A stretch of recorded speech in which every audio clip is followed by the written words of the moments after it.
since I found out today. I live on the infinite plane. I ain't playing no games. I'm on a different plane. I live on the infinite plane. Okay, we are live, January 9th, 2025. I missed yesterday, but I'm working on a lot of things, mostly fulfilling orders, a lot of art, etc. But also, I don't feel obligated to respond to the big, dramatic headlines the instant that they're published, which is generally what alt media does. It regurgitates the mainstream. And I think it's important to wait till we have enough facts, because let's say we just responded real time as the headlines came out. What are we going to do? Like say, okay, let's reserve judgment because there might be some real victims here. Let's tiptoe around this. Let's take every person who claims that their family member just lost a house seriously when they're on Twitter. Because a lot of people like to attach themselves to these events. I used to get people all the time calling in and they'd be like, yeah, I died on 9/11. It's like, no, you didn't. And we had so many people just constantly attaching themselves to these events that I would say, okay, it's just hearsay. We have to reject that kind of information.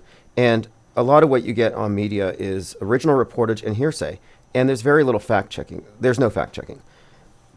For example, someone who lives in the area, a popular Twitter user, Milo Yiannopoulos, had tweeted this image of the Hollywood sign burning. And I see all kinds of people on Twitter, Christians are like, oh, it's the Lord coming to judge you. You've got the QAnoners like, Q said this was going to happen on January 9th, 2025. It's like, that's an AI-generated image of the Hollywood sign burning. So you can't trust people. They just pass it on. It's what I call hearsay. You may recall this. Hearsay is a term used to describe information carried on as though it's evidence because you heard someone else say it. Well, there's this other phenomenon which I call hearsay. I saw it on TV, I saw it on Twitter, I saw it on TikTok. Therefore, I can repeat it, as though it's been vetted.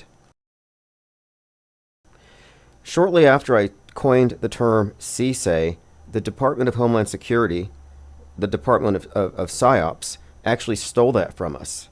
And they created this thing called hearsay Day, where every September for one day, if you see something, you say something. So you report suspicious activity to the PsyOp department. But hearsay was our thing. And that's just how media runs. And so I waited a couple of days because I didn't want to just assume it was real. It's nature. They can't fake that. Are you sure? Are we sure? So I have maybe something of an unpopular opinion on this. But I think it's important just to express my opinion first, and then we'll go through the details. Okay, so here is my take, and then you'll see why I say we have to wait, because what we have found is what we typically find in these types of events. But if you look here, here's the image of the Hollywood sign burning, and it turns out this was AI. So my unpopular opinion regarding California. And look, since I'm not taking this stuff as real until I have facts to back it up, I'm trying to be impartial. I want to have some detachment from it. So I don't feel like we should be emotional about these things anyway. So my opinion is this is a government media psyop using real fires in a controlled demolition, along with a mass evacuation for mass disruption. I say it's very 9/11-y. A big demo, lots of witnesses, full media coverage, and lives are being disrupted. I'm not in denial of this. But look what they did in 2020. You don't think the PsyOp entertainment complex minds inconveniencing people? No, it's all part of the outrage. So the left gets to blame the right for climate change, and the right gets to use DEI equals die. They get to criticize money spent on immigrants instead of infrastructure. They get to attack the left, and vice versa. And then you have, ironically, Donald Trump and Joe Rogan sound sensible because they predicted this months ago, because they're psychic and they can see the future, or because this was planned. And finally, we have the copious predictive programming, which I want to talk about today. Like just a week ago, we were talking about, like 2 weeks ago, I said, hey, look, the homestead has LA getting nuked. So let's look forward to that in 2025. Many of you may recall, I was saying I'm looking forward to Los Angeles getting the nuke, knowing it would be fake. Well, what do you call this? And then I turn on the TV and Steven Gutenberg is getting all the coverage. He's this action movie kind of comedy guy from, I guess, Short Circuit, and then Lavalantula. And Lavalantula, he's the action hero who fights off the fire-spewing giant spiders that came out of the volcano who are burning down Los Angeles. And I turn on the TV, and there he is, saving Los Angeles. He's pulling people out of houses, he's pushing people in wheelchairs, he's moving cars, except for the Teslas. He couldn't move those because he didn't know how to start them. And that's another element to this. They're going to say, well, these electric vehicles, because of course California wants to get rid of the internal combustible engines, these are problematic. So there's just agenda all over this thing. You have an action hero taking his movie role into real life. So all these things lead me to question the authenticity of it. Again, I'm not in denial of it. However, I'm just asking, well, what is it? Is it climate change? Is it a natural cycle? Or is it a natural cycle augmented by a lot of media manufactured drama? Or is it possibly, see, I mean, some will say this was negligence. Some will say it was a lie hop, let it happen on purpose, some kind of long-term psyop. But I'm thinking this is, my way of describing this would be a government media psychological operation and a controlled demolition. All right, let me go ahead and see who has arrived in the raft. It looks like we already have a sizable crowd. We are joined by Zin Velis, Gondela Wish, Doggy Style, Roxy W, AJ206, Lane Dion, Isabel Ann. Gondola Wish says, just think about when the AI video becomes so advanced it's able to fool even the most hardened skeptic. We're already there. We passed the point of no return. I was fooled by a whale-sized clownfish. And I've been looking at news critically for years. I've been warning people that, hey, you can forget about the lies they tell and the fake news where it's just like political bias or rhetoric, but now we have to deal with a whole new category of lies, the visual lies. And this is why CSAY needs to be defined. Because the visual lies are so good that you can't even process it as a critical thinker, like you can rhetoric and sophistry and logical fallacies. No, because this is something that just looks real. It's processed as real. So they kind of have a backdoor to our mind by lying to us visually. And like I said, they smuggled a whale-sized clownfish into my subconscious. I now believe in those things. Joined by the Pox Bottle, Esteban, Armin Ree, N.A. Literalist, Let's Go, Till, K-K-I-N, just glad to see. Yeah, I'm trying to maintain a nightly schedule, by the way. And ideally, it'd be early morning and evening. Like, I do intend to get there. It's not like we don't have the content. And I would like to spend the mornings working on this docu-series. And I just released the first one a few days ago. What's up, Tim and Vic, X322, LAC. Okay, let's go ahead and go through the most important topics of the day. So I have this thing called the Infinite Plane Radio Points of Interest. Just go to insider.online, which is the future site, or the present site, but the site of our future tabloid. So why the final experiment failed. Let's talk about this first. Why the final experiment failed. Then we can talk about Jimmy Carter's funeral, where Trump and Obama were yucking it up, which has really confused the QAnoners. Because the QAnoners believe that Obama tried to get Trump killed. And now here's Trump and Obama laughing and having a great time. And then Melania's there with this bizarre dress that has a huge collar with like a picture of JFK making out with Marilyn Monroe, which has people thinking that Jimmy Carter and Rosalind Carter are actually just JFK and Jackie in disguise. I mean, it just gets convoluted.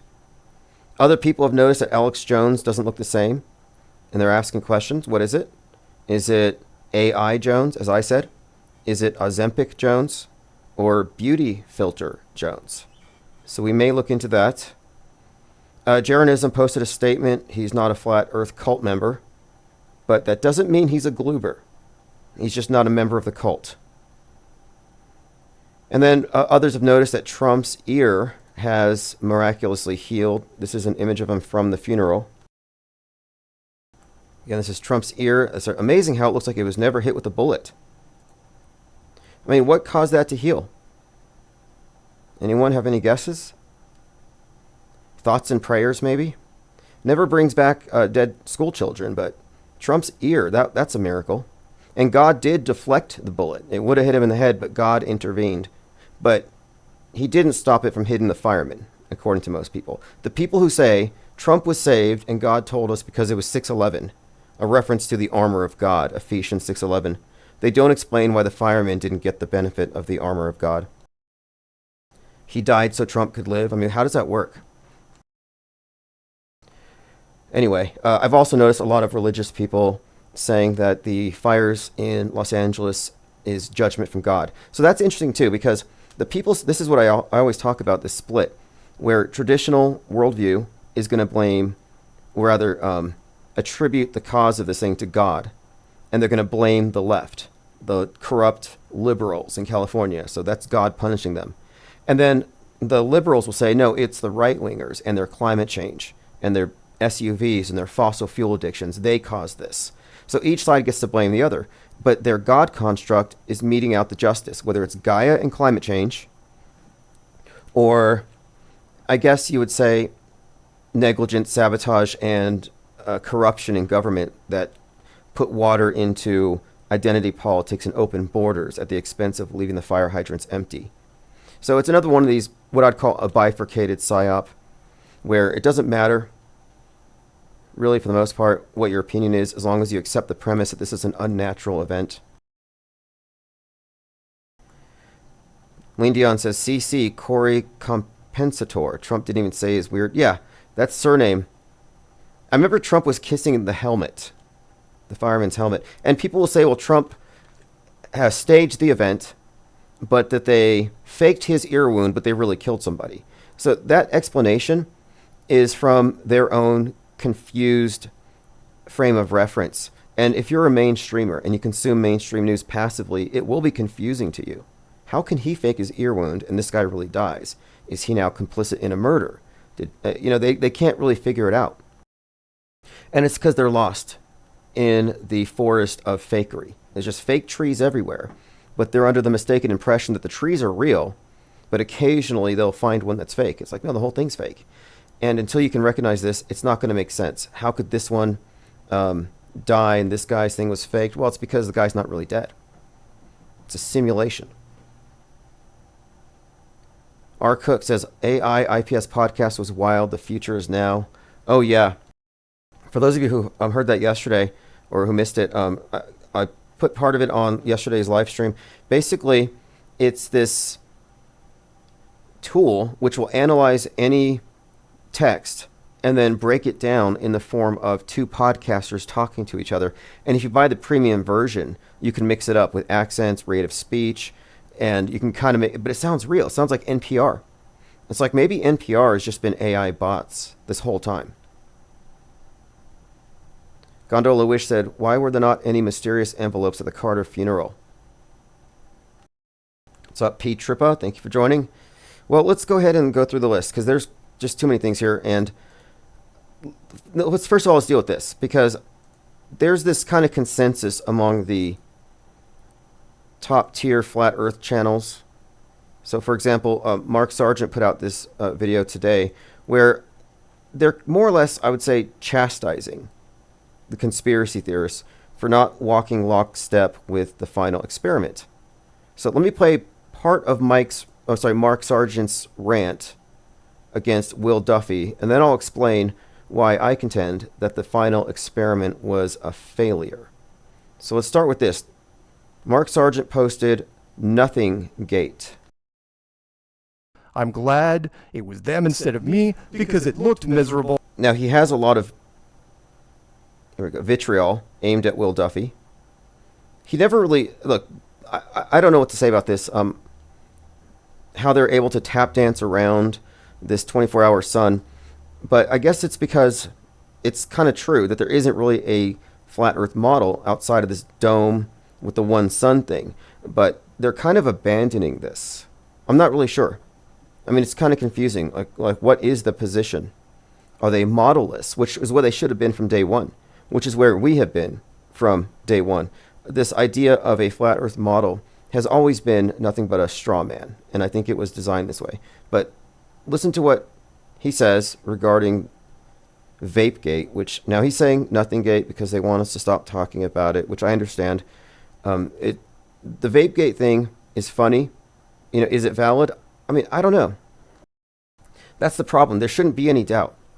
And the fact that they're responding to doubts with this pressure campaign to change our opinions just makes me doubt it even more. But let's take a listen here. My wheelhouse. In short, I support the team and their efforts. I'm glad it was them instead of me because it looked miserable. And I'm happy everyone returned safely so that they can continue their fight for truth, which is what everyone else should be getting back to. The end. There you go. It's my rant. Hopefully it was clear enough. DJ rant.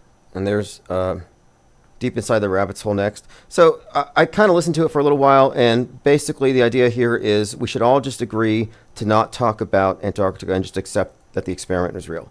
And I don't really think that's a valid approach. I think we need to be skeptical, especially about information that is really such a plot twist, a game changer. I mean, it really changes the trajectory of the whole conversation. We should be slow to believe anything. Because if it is in any way some kind of misdirection, it has to be coming from the same agency that fakes space itself. So you can't take these things too lightly, too flippantly. And I'm under no obligation to believe anything. I'm kind of shape ambivalent at this point. And if that bothers somebody, really, it's on them. There's this, like I said earlier, I'm not in a rush to believe stuff because there's almost like a expectation that you believe it as soon as it's published. And that's what I call passive news consumption. And I think it's better to remain skeptical. Tim and Vic says, wonder if the final experiment is what's going on at the recent spat of news phenomenon. Luigi, drones, fog, domestic terror, now the LA fires. Well, it hasn't received a lot of media coverage. Like, who's covering it? Like, literally nobody. Isabel Ann says, Robert Edward Grant is live from Antarctica, not the same vibe as those clips you showed of the final whatever. Yeah, I looked at some various clips, and I'm of the opinion that the final experiment looked like The Mandalorian. Like, I felt like I was watching like a Netflix show. Like, it looked like a sim to me. But that's just me. I was fooled by a whale-sized clownfish. So don't trust what I say. Armin Ree says, remember Sargent's FE model implied a game simulation? Well, when Sargent started out, his site was called Enclosed World. From the very beginning, he said it's an enclosed world. It's a closed system. He reiterated this. The dome, it's enclosed. And I said, no, we need to start with the premise that it's open until proven closed, because the globe is a closed system. The dome over a pizza is closed. But I'm thinking here, maybe the question isn't about shape, but it's about open or closed systems. And what I've arrived at is that we do exist in a closed system of information, and that's what needs to be exposed first. So let's go ahead and get into why the final experiment failed. The article is called Burning a Straw Man in Antarctica, Why the Final Experiment Failed. And you'll see, if I have a graphic down here, of a group of globe heads, or individuals with globes on their heads, burning a straw man in Antarctica. Here's a link if you want to subscribe to that blog. It's timosman.substack.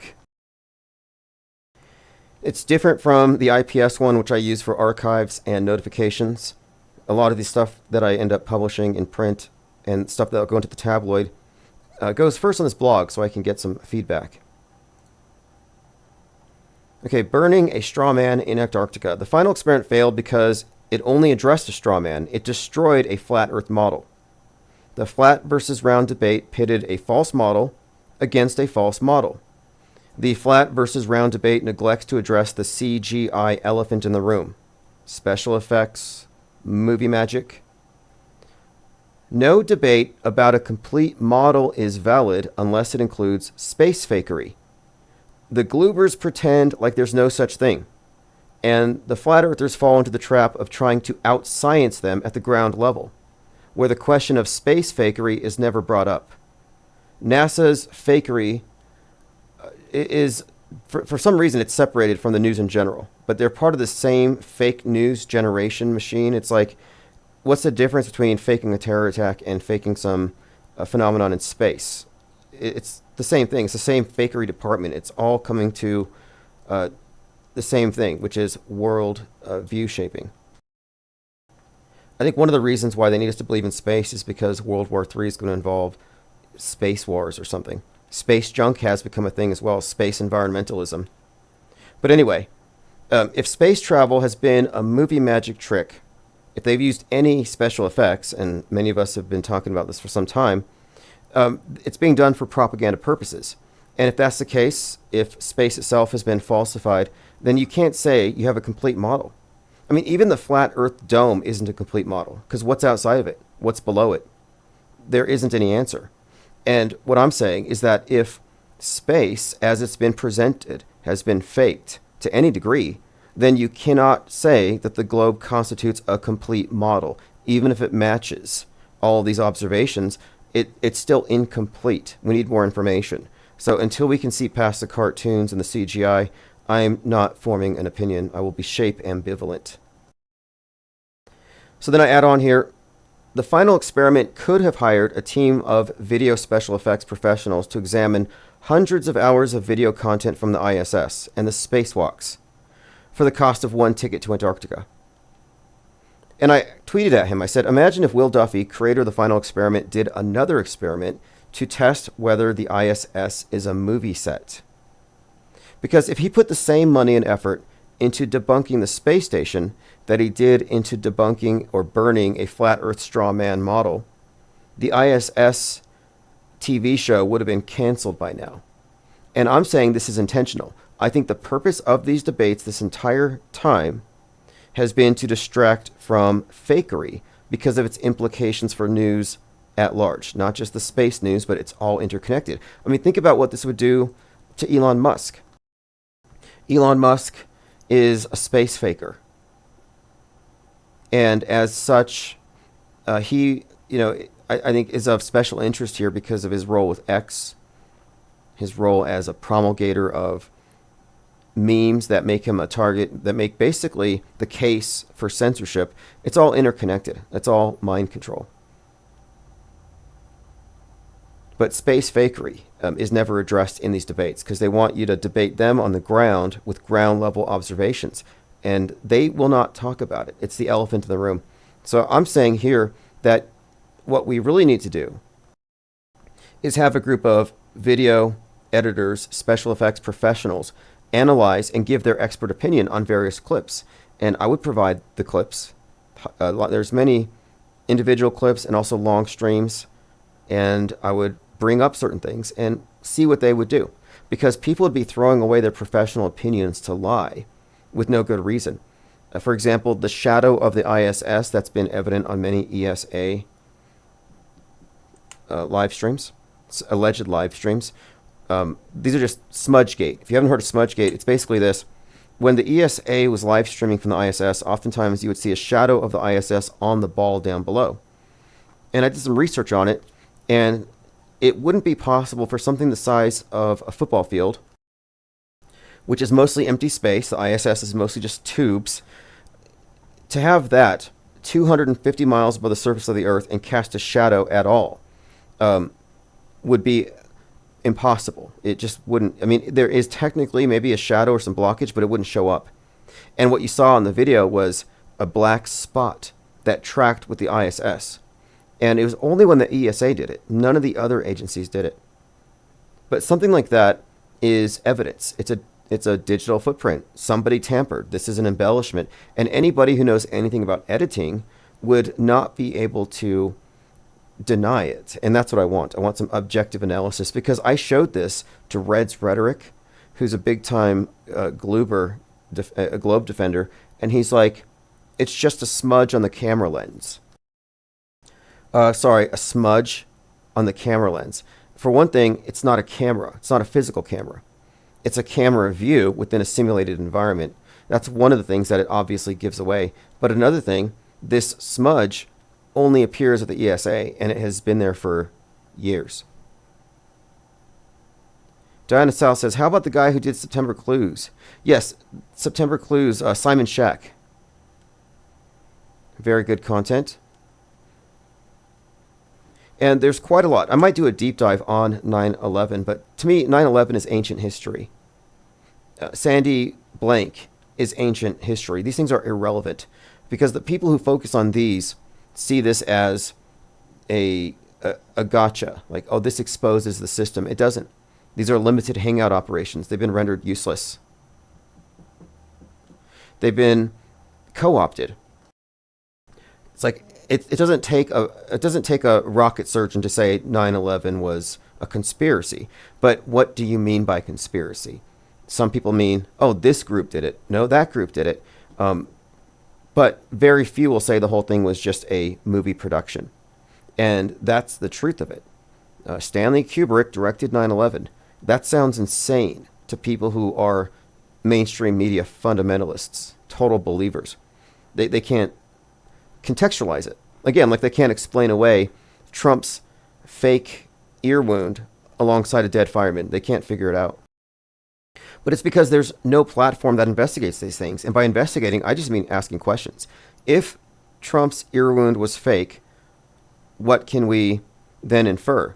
Well, I think it would therefore mean the Secret Service was in on it, which means that the Secret Service agents that were acting clownish likely did so on purpose to stir up the right wing about DEI being one of their reoccurring themes here. It would also implicate many of the people behind Trump as being in on it, including the fireman and his family, and the funeral home and the agencies involved. So we're talking about top-down psychological operations. It's not like Trump did a magic trick to score some sympathy votes. No, this is actually a historic event, a manufactured event that both sides acquiesce to. What's interesting about this is I was putting together for the IPS Deep Dive #1 on Trump's head wound predictive programming, and I was looking into the background story to the movie Machete, where the Senator McLaughlin, who's very Trump-like, is giving an anti-immigrant speech when he's shot just like Trump was. We've made these comparisons. But in that case, it was a staged assassination to get him reelected. It was meant to fail. So it was a staged assassination attempt, and what they did was they shot the patsy, and then they shot the senator in the leg. So a lot of people who think that this was a deep state operation think that the patsy was killed, and this is the idea, is that the person who's doing the shooting was just sort of a dupe, a patsy, like Oswald was said to be a patsy. But I'm saying these are actors. But anyway, in that movie, he actually stages his assassination attempt, and that's another correlation. So the guy getting his ear shot, the very substance of the speech he was giving, and the fact that he was staging it to get reelected, all these things align. Salty Siren says, I'd love to see a truther challenge Trump to make propaganda illegal again for funsies. Sadly, truthers are addicted to propaganda. They are propaganda mules. They are essentially agitprop super spreaders, and they don't vet it. They're like, oh, look at this. There's a image of a burning Hollywood sign, and then they run with these stories. Okay, so let's move on. Yeah, they burned a straw man in Antarctica, and my main contention is that since they don't talk about special effects and they don't care to debunk these things, they're not on your side. They're not trying to expose anything. I mean, just consider the implications of this. If you have a committed team, as I'm suggesting we start here, systematically going through ISS footage, analyzing it as though it could potentially be faked with expert opinions, it would turn up something. And what it would turn up is malfeasance. Billions of dollars going to propaganda. To me, that is almost a death blow to the PSYOP entertainment complex. Anything that can destroy their credibility at that level. I mean, think about a 23-year PSYOP, and it implicates all the different governments that are a part of the space program. I mean, if you really want to aim for the top of this thing, the eye in the pyramid, just poke it in the eye, take down the ISS. You're not going to debunk the globe. You're not going to debunk the moon landing to the believers. But the ISS is their Achilles heel, in my opinion. Okay, let's move on here. So the final experiment was a failure. LA, Apocalypse delays Fallout 2, Apocalypse Sci-Fi. So let's get into some of this predictive programming stuff. and concurrent. And here is an example. Mike Harris tweeted, and this is so funny. His Twitter account is called The Good News. I believe this is not just random fires. I honestly believe this is God's judgment. People will soon realize that God is real.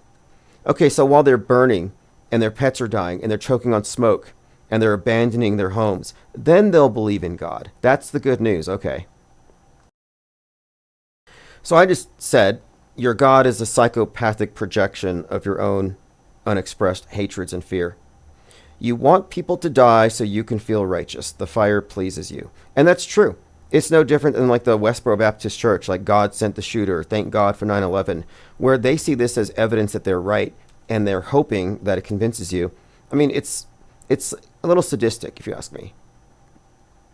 Post-apocalyptic TV show production paused due to LA fire apocalypse. Fires that have been described as, quote, apocalyptic by experts. Experts use that kind of terminology.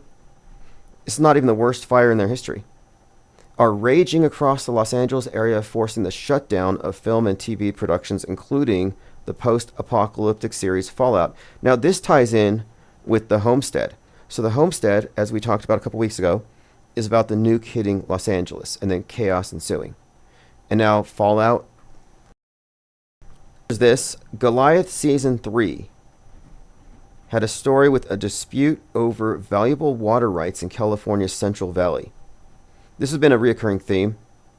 Watch the third season of Goliath on Amazon Prime, said Divergent. The same exact things in their script. No water in LA, stolen, and a corrupt POS LA mayor. And you've seen how Governor Newsom's been called out, and they've called out a few people. Other shows are affected as well. And then here's a picture of Donald Trump and Barack Obama smiling, laughing. And people are saying, what are they saying? They're actually finding lip readers. Can you read their lips? What's being said here? QAnoners, their minds are blown because they think that Obama orchestrated the assassination attempt. So I tried my best to read their lips, and here's what I got. Trump said, remember that time my base was convinced you were to be executed at Guantanamo by JFK Jr. for drinking the blood of children in satanic rituals, and how I was going to save the children from the deep state? And then Obama laughs and says, yeah, that was awesome. That's what I got. That was my read.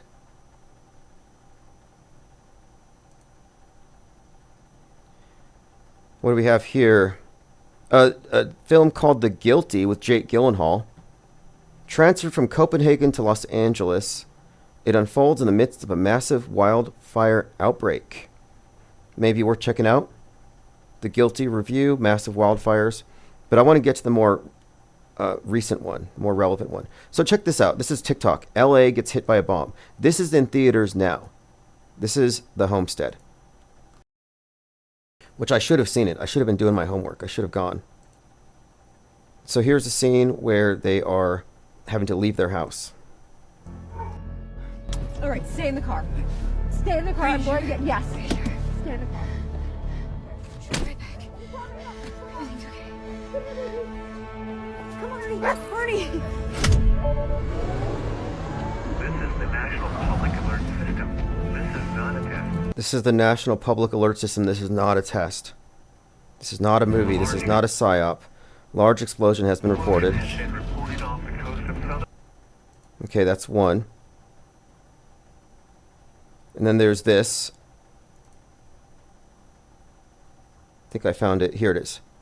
There's so many examples here. There's just some strange things I want to get into as well. But this is the guy. His name is Steven Guttenberg. So you may remember this actor from La Valantula. And these are just unbelievable coincidences. So I'm watching CNN, and Steve Guttenberg is up. And I'm just having breakfast. I'm watching, and he's just like, yeah, I'm saving people. I'm moving cars, except for the electric vehicles. You need to come out and help. There's people in wheelchairs that need to be pushed. So he's like, we got to take care of each other. So Steven Guttenberg came out as a hero. And there's all kinds of headlines about how he's just this big hero. Actor Steve Guttenberg helps Palisades fire first responders as the flames rage. Steve Guttenberg helps evacuate neighbors impacted by wildfires. Gutenberg jumps into action as the fires burn the Palisades. So you have all these stories about how he's jumped into the action. And then there's this. Lava Lantula, right there on the cover. And behind him, LA is burning. So Lava Lantula, if you haven't seen it, I'm sure most of you have. It's about this volcano, this ancient volcano that erupts. And out of it come these giant tarantulas that spew lava. But I'm just saying, he plays the role of this savior in Los Angeles, and then he does it on TV in the news. This is like, again, life imitates art, or is it psyops imitate art? An ancient volcano erupts in the Santa Monica Mountains, spewing out gigantic fire-breathing spiders that wreak havoc on Los Angeles. And Homestead, a nuclear bomb is detonated in Los Angeles, and the nation devolves into unprecedented chaos.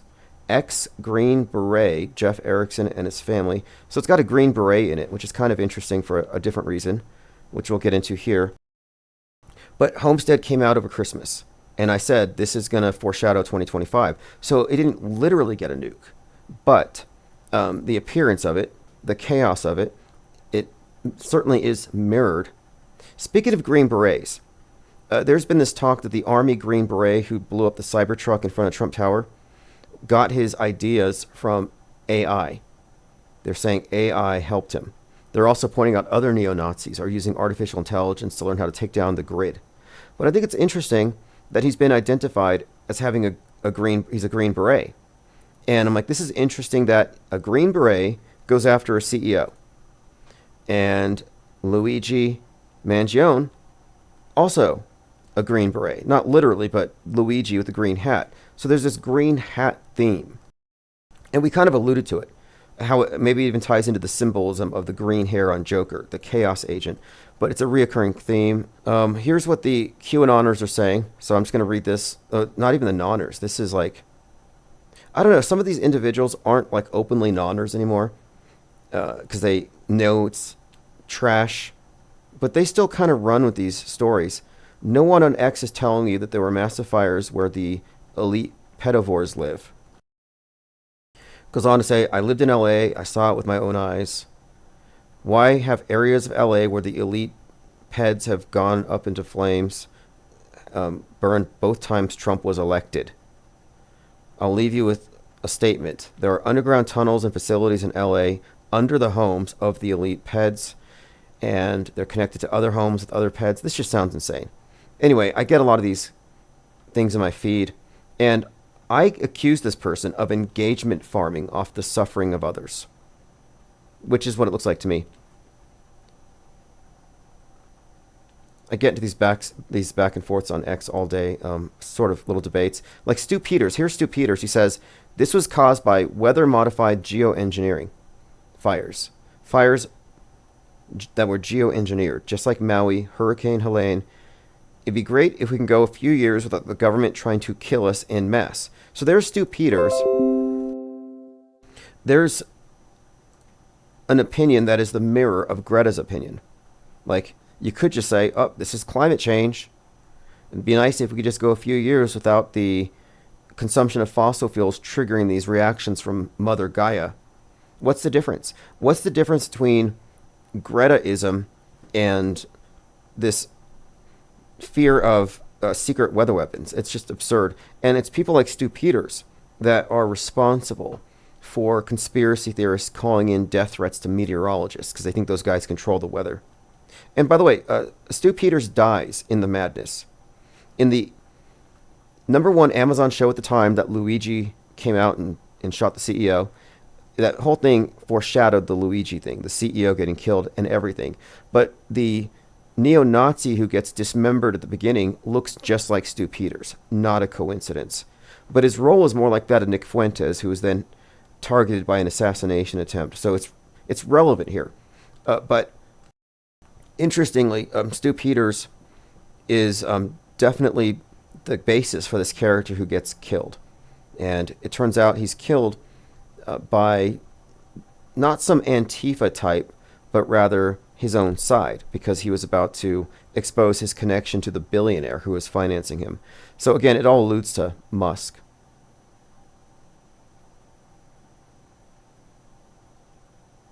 All right, let's continue. Now, this isn't new, but this recently came to my attention. The first person in the UK to catch the H5N1 bird flu strain, his name was Ellen Gosling. Ellen Gosling. And of course, a gosling is a baby goose. So that's kind of coincidental. Ultimate sent this to me. I haven't investigated it yet. He said, apparently the agent who found the passports on 9/11 was the father of a Parkland shooting victim. So that's good to know. The inner connection between these various PSYOP actors. It's another interesting topic. So here's some more information on that. AI plans. Cybertruck bomber used AI to plan Tesla explosion outside Trump Hotel. Exclusive. ChatGPT advised infamous neo-Nazi on how to attack the U.S. electrical grid. And then there's this. There's so much happening right now. I kind of want to bring this one up, though. This is the previous Alex Jones and the new version. I don't know when they switched. It must have been within the last month. So what do you all think? AI? Beauty filter? Or something else? Put it in the chat. AI, beauty filter, AI Jones, beauty filter Jones, or Ozempic Jones. Okay, let's see here. Going through your comments. Oh, by the way, it was Elvis's birthday a couple days ago. I saw this live stream. It was Jurassic Liars was walking around downtown. I think he's in Glendale, wherever he was. He was walking around. It looked like the apocalypse. Just walking around as everything burns around him on Elvis's birthday. It seemed very appropriate. In fact, I think I did a meme of Elvis. 1/8. So his birthday's on January the 8th. But yeah, his 90th birthday. Lean Dion says the start of this year has been very busy for the U.S. Yeah, I was hoping it would be. You know, I really have been. Let's Go says Ozempic Jones for me. Silence says shaved head and new beard. It looks like a new head. I mean, yeah, it's got a new beard, but like it actually kind of looks like a different. But I don't know. I mean, I think it might be a spray tan. He certainly looks fitter. He looks meaner. He looks a lot more intimidating. Like, this is the Jones that should have stormed the Capitol. I don't even know if the Jones in 2021 made it up the stairs. But this guy would have climbed the wall. Yeah, Elvis is 90. And Elvis is weirdly just kind of interwoven throughout this entire world stage narrative. What's up, Howard Boyd? Thank you for joining. Tim and Vic says Cybertruck explosion was AI. It could have been. You can't take these things for granted that they were real. There's no reason to, especially if you don't have any witnesses. All we have is the video they showed us. Truman says AI Jones. Yeah, I'm thinking it's either AI, like he sold his persona and all these sound bites and facial expressions, and they throw it to ChatGPT, and they just kind of create a podcast, just like that software I used the other day. They might have replaced him months ago. I mean, for all we know, the Sandy Hookers had him whacked, and they replaced him with AI. I mean, anything could be possible at this point. I don't know. Diana South says he had a head transplant. Sink says, whatever he's on, he lost his smile, chuckle, and ability to blink. Right, I'm leaning towards beauty filter. Plain Dakota says, Joe Rogan told me it's still Alex Jones and not controlled opposition, so I'm going to outsource my thinking. Well, I think it's notable that Joe Rogan and Trump were talking about California burning like months ago in detail with specificity. All right, let's continue. So we talked about Trump's miracle ear. And if you haven't seen the first IPS deep dive, I would recommend watching it. And if you have recommendations for number 2 or 3, let me know, because I'm working on a couple now. I'm planning to start number 2 tomorrow. I have some ideas. So I'm somewhat challenging Will Duffy, creator of the Final Experiment, to go after the ISS as hard as he went after the Flat Earth Pizza Dome model. I don't think he'll do it.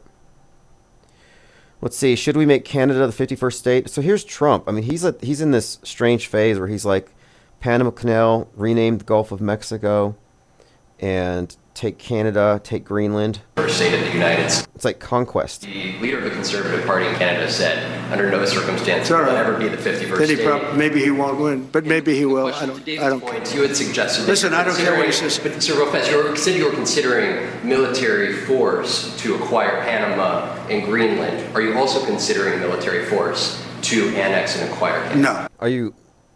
They're asking him seriously, are you considering military force to annex Canada? Like, they take this stuff seriously. And these people are, they're terrified. Now, I like the idea of renaming the Gulf of Mexico to the Gulf of America, because you wouldn't have to work really hard on that one. All your globes and maps, you just have to change the X to an R and the O to an A. Very easy. A little bit of whiteout. Isabel Ann says, maybe you look like that after you eat your neighbors.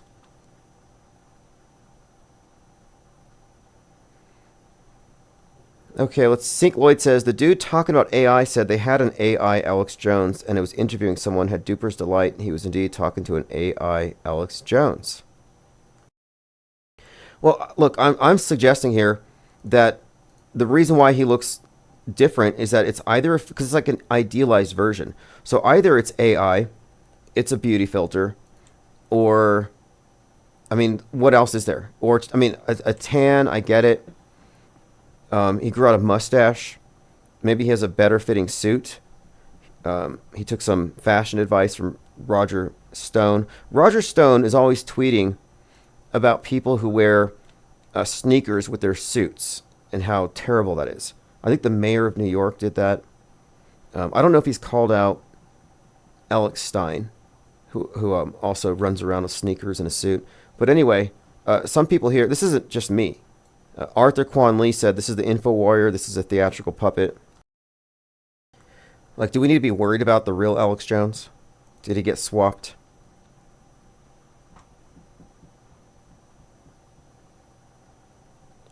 Ollie Goering says, I don't care about the Panama and Canada, the Greenland thing is yummy. Well, isn't Greenland where they fake Mars? I think that's it. I think Greenland is where they fake a lot of the Mars bases. They're Mars simulations. Okay, let me go through my Twitter feed here, and I'm going to open up phones in just a moment. So if you follow me on Twitter, it's IPS Insider, and phones are now open. It's 505-510-4226. Open topics. We've been getting a lot of first-time callers. In fact, I heard a video the other day, and the person who posted the video, and I'll try to find a link, had been asking the question, what are we going to do with this information?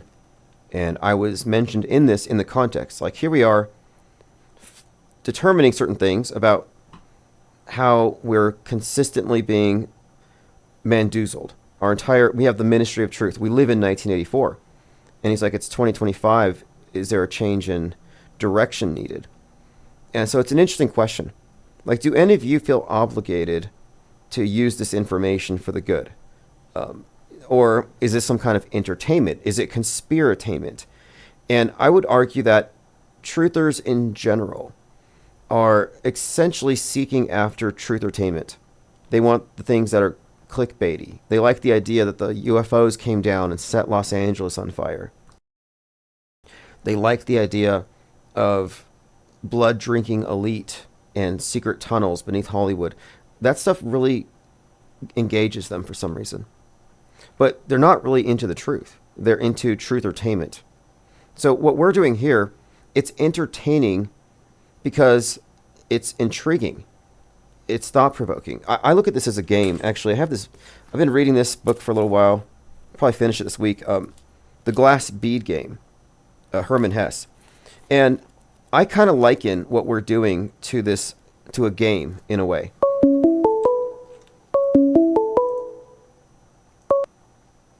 Infinite Plane Radio. Hey, dude, this is Jurassic. Oh, hey, I saw you running around just shorts on while the world was burning around you. How was that? Yeah. Well, I mean, it didn't, other than the smoke, in the air, it didn't affect my area except for my power went out for almost, 24 hours. But it just went on just a little while ago. But I don't even know why it went off because, the rest of the area wasn't even off the electricity, just around my few blocks. But forget about that. But the reason I called is, do you know that this incident is near Pasadena, right? Right. And the Rose Bowl was, the Rose Parade is in Pasadena, and it even passes one of the streets that had a lot of damage. If you were to go north on one of these streets, it's called Lake, I think. There was so much damage on that street, supposedly, where all these buildings burned. The Rose Parade went by that, and Elvis was at the Rose Parade this year. This year, Elvis was at the Rose Parade. Okay, I saw a picture of the float. I didn't know it was this year. Yeah, that's when I did the video on it. I did the video. It was him and B.B. King on the float. And, Elvis is known as the king. It was the Mississippi float. Okay, here it is. I'm looking at it now. Okay, 2025 Pasadena Rose. This is the one I saw. I saw it on your channel. Okay, so they brought out a big old Elvis effigy. And this was Elvis's birthday when you're walking around on 1/8. Okay. Yeah, and go ahead. Okay, yeah, I'm putting it up on the screen for anyone who's wondering what we're talking about. It's this float with a big old Elvis on it, and you see B.B. King. Okay, interesting. And right next to B.B. King, there's the words Ground Zero. Ooh, okay. I see that. Ground It's like Zero. below. It's a blues club in Mississippi. And you know who owns that place? Half of it or some part of it is Morgan Freeman, the guy who plays God and the president and everything. Yep. Morgan Freeman, another character to analyze. He plays God in a Jim Carrey movie, right? Bruce Almighty? Yeah. And he plays the president every time, too. But anyway, he plays somebody important in everything. But the point is that Elvis was there at this thing. And, at the Rose Parade, you had also the Wicked float, which had to do with the Emerald City. Okay, and let me bring this up for anyone who didn't know it. The Wizard of Oz movie that just came out, Wicked, it premiered on 11/3. And 11/3 has a lot of significance to the Seattle narrative. But at the end of the movie, and it's a 2-part movie, so that's only part 1, it ends where the witch EMPs the Emerald City, and Seattle's the Emerald City. So there you have the connection with the nuking of Seattle, Ground Zero, as you mentioned, B.B. King, and then Elvis. And isn't the witch El Papa, or is that the one? Elphaba. Yeah, Elphaba is the witch. Is that the witch? Yes. That's the one. She's born on Elvis's birthday, right? Okay, so let me bring this up. So the witch's name is Elphaba, and the actress that played her in the new movie, I don't know yet. I'll have to look into that. But her name is Elphaba Throp. But I don't know about the birthdays. Let me go ahead and see. Okay, so Elphaba in Wicked is played by Vanessa Evans. So let's take a look. So Vanessa Evans' birthday is...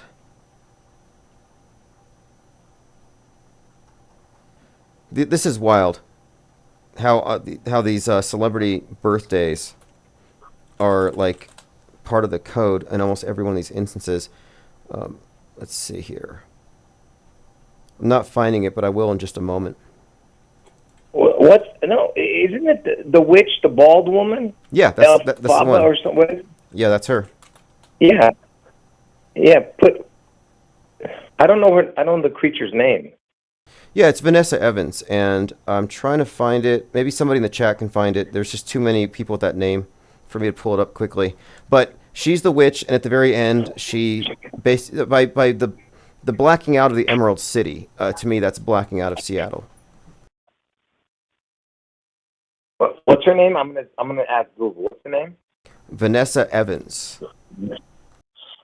When was actress Vanessa Evans born? Oh, I see. Did they keep up? Yeah, they're bringing up somebody else. That's weird. Okay, Elphaba. Man, I wish I could get it right. I don't know the stupid name. Hold on. Isabel. The cast Yeah. of the movie Wicked. Cynthia Evans. Oh, Cynthia Evans. Cynthia Envio. Cynthia Envio, whatever the creature's name is born on Elvis's birthday.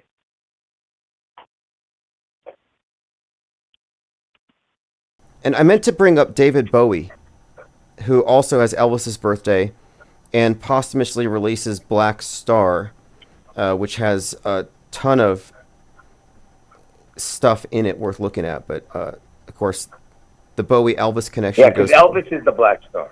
Exactly. Yeah, Elvis is the Black Star. He had the Black Star before Bowie did. They changed it to Flaming Star, the movie and the song. Right.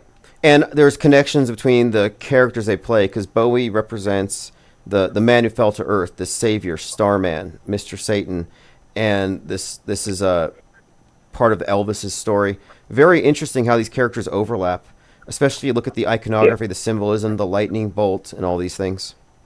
Well, just real quick, let me just say this. Let me just real quick recap. That way they can understand. And then I want you to recap what you said about the EMP thing. Listen to this.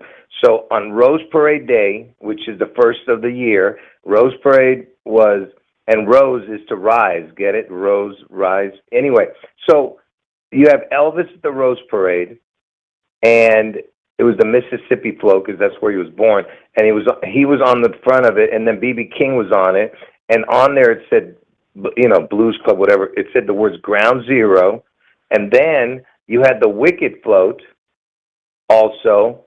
And yes. I'll let you say that. Cynthia. I'll let you say that in a minute. Arrivo, yes. Arrivo, that right? That's the witch, right? Born on Elvis's birthday, correct? Yeah. So before you tell us about the EMP thing again, just listen to this. So there was another float there. I mean, they had the Emerald City on that Wicked float, right? There was another float, the Louisiana float, I believe, had a crocodile or alligator. I don't know what it was now, but with a crown on its head. And Louisiana is where the Super Bowl is. So he had a crown on that beast out of the sea, which is a crocodile. And the reason that's important is because Elvis, when he turned 55, which is the Satan number, it was in the Super Bowl was in Louisiana the year Elvis turned 55. But anyway, so what was the EMP thing again? What did you say? So the EMP thing, a couple of things. One, Seattle, of course, is the Emerald City, and at the Space Needle next to it, you had the Experience Music Project, which is this, now it's changed its name, but it was called the EMP right next to it. So we had already made these connections. There's a lot of predictive programming for Seattle being Ground Zero. So it's interesting that this character this actress plays the witch who blacks out the Emerald City, and Wicked came out on 11/3, and 11/3, 3/11 have been correlated in many instances of predictive programming with Seattle being Ground Zero, which it was on 3/11 for the pandemic. But the nuke thing, Ground Zero. So Ground Zero is invoked in this parade alongside Elvis and her. Well, that's a big deal because you're telling me the witch blacked out the Emerald City and the witch is born on January 8th. So that's a big deal, man. Yeah, it is. It is. Right yeah, there. Exactly. And her name, Elphaba, might tie into it because the whole EL thing. And so I think, right. There is a strong set of links here, definitely, because the Emerald City is. For the people who don't know, before we get into the Pasadena thing, let me just say this again. For the people who don't know, I'm predicting that on June 11th, Washington State is going to be struck, and they're going to crack the place in half. So you got to get out of all of Washington State, especially all of the west side and the water area, before June 11th. Anyway. So Elvis was at the Rose Parade this year in Pasadena with that stupid float. And then what happens? It's right there in Pasadena. You have all these fires and everything burning, you see. And it started with Pacific Palisades, which is the PP, which I know you guys don't understand that. but the PP is the Antichrist reference, just like the TT, the double cross. But people don't understand unless you watch my videos. But I'm telling you, this is not a coincidence right here, man. That was unbelievable that all this stuff is raging. And now they're talking about that it could cut off power if it goes up into those Mount Wilson. I'm not sure because my TV was off for all this time, so I'm not sure what's going on. But it just, my power just came back on a few hours ago. So, in your opinion, are we looking at natural fires, climate change, or some kind of government media psyop that involves controlled demolition? Well, I mean, for sure that the houses are on fire. We know that for sure. We know for sure that people have to get out of there, and I'm sure that 90% of the people have no clue what's going on. But obviously, there is some shenanigans going on. We know that. There's no doubt that there's just no way this is a coincidence because you're having all these, and now they're talking about like 10 different fires they're talking about breaking out every which way. They're not even close to each other, the fires. Right. You know? Yeah, exactly. Like I look at You this as can't have all these. this. I don't think this is anything short of some kind of planned, controlled demolition, and they don't care what kind of inconveniences it causes for the people there. But there's just too much in terms of predictive programming. There's a movie going on where LA gets nuked. You have the Joe Rogan and Donald Trump talking about this as a problem before. So to me, this is a major psyop. It's a climate change psyop. It's an anti-government psyop because the state failed. This is a multifaceted operation, but it doesn't detract from the fact that people are being evacuated en masse, and it's a hugely disruptive event. Oh yeah, it's yeah. If I had a car, dude, I would drive out that way and show you all the damage. But I mean, I don't have a car. But just real quick, at that Rose Parade, you know, they always have a Grand Marshal every year. The Grand Marshal was Billie Jean King. You have to see that's another connection, and that creature is born on JFK's death date, 11/22. Oh, that's interesting. You know? Okay. Yeah, so there's a lot of connections here going on, but you know, we're going to see a lot of predictive programming. But it's just interesting that there was the big news story January 8th was all these, you know, fires around here, you know. Yeah, absolutely. Well, I'm glad that you're able to call in and give us your take on it because you're very close to the scene. Yeah, I'm surrounded by the fires, actually. It's all over the place. But anyway, yeah, so far so good. Anyway, all right, bro. I'll talk to you later. All right, appreciate the call. And we have a commenter in here who says number 55. The number 55 is something that is derived from adding the numerical value of the letters in the name Satan. And interestingly enough, you mentioned I-55 in your comments. And after the Rodney King style beating and then subsequent death of Terry Nichols, there were riots that shut down I-55, and it was the 55th year since MLK's assassination. MLK Jr., his daughter, attended the protests and then the shutdown of I-55, and then they went to Mason Temple where MLK gave his final speech before he died the next day. And then on 4/4/2023, the 55th anniversary of the shooting, Trump was in jail. But the number 55 was very prevalent in the first half of 2023. You had Jamie Foxx at 55 who died, seemingly, and then came back to life on set. And then there was rumors he was cloned, and then they cloned Tyrone came out. But at that time, we had noted the significance of the number 55, and it was consistently being used to reiterate this crown or the headshot, the martyrdom, Martin Luther King. Even while the protests were going on that shut down I-55, a chunk of the sun fell off at its 55th degree latitude. But I think these numbers are interesting whenever you discern a pattern, and it's some kind of code. I find a lot of interesting code having to do with these various martyr psyops with variants of the name, like Tyree. They cloned Tyrone, I mentioned. You have the actor Terry something, or the character Terry in Rebel Ridge. Trayvon Martin, Trey. These are all names that correlate to the ritualistic fake deaths of these various psyop martyrs. Tim and Vic said Cybertruck applied for its patent on 116. Yeah, there's a lot of stuff with 116, which is consistently associated with the right wing, with the nuke in particular. If you remember Oppenheimer, he's wearing the K6 badge, and the film itself, Christopher Nolan's film, was 11 miles long, 600 pounds. The 11.6 thing got them underwater on 11.6. It's like an inverted 9/11. And in an analogous way, the 9/11 represents the external threat, the terrorists coming in from without, whereas 6/11 is always referencing the internal terrorists, the domestic violent extremists from within. McVeigh executed on 6/11, for example.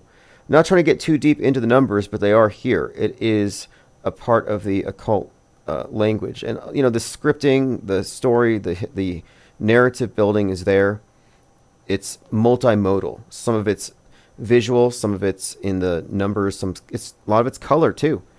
Remember all the color coding the year that Barbie came out last summer? And Barbieheimer.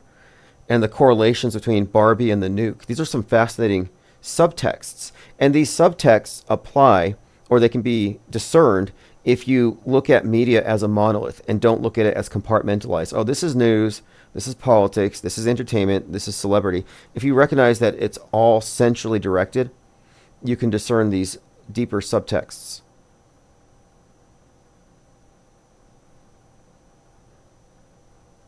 Truman B3000 says the fires are a distraction from the final embarrassment flop. So you think they... Oh, yeah. Diana South, Tyreek Hill. Yeah, Tyreek Hill, the name.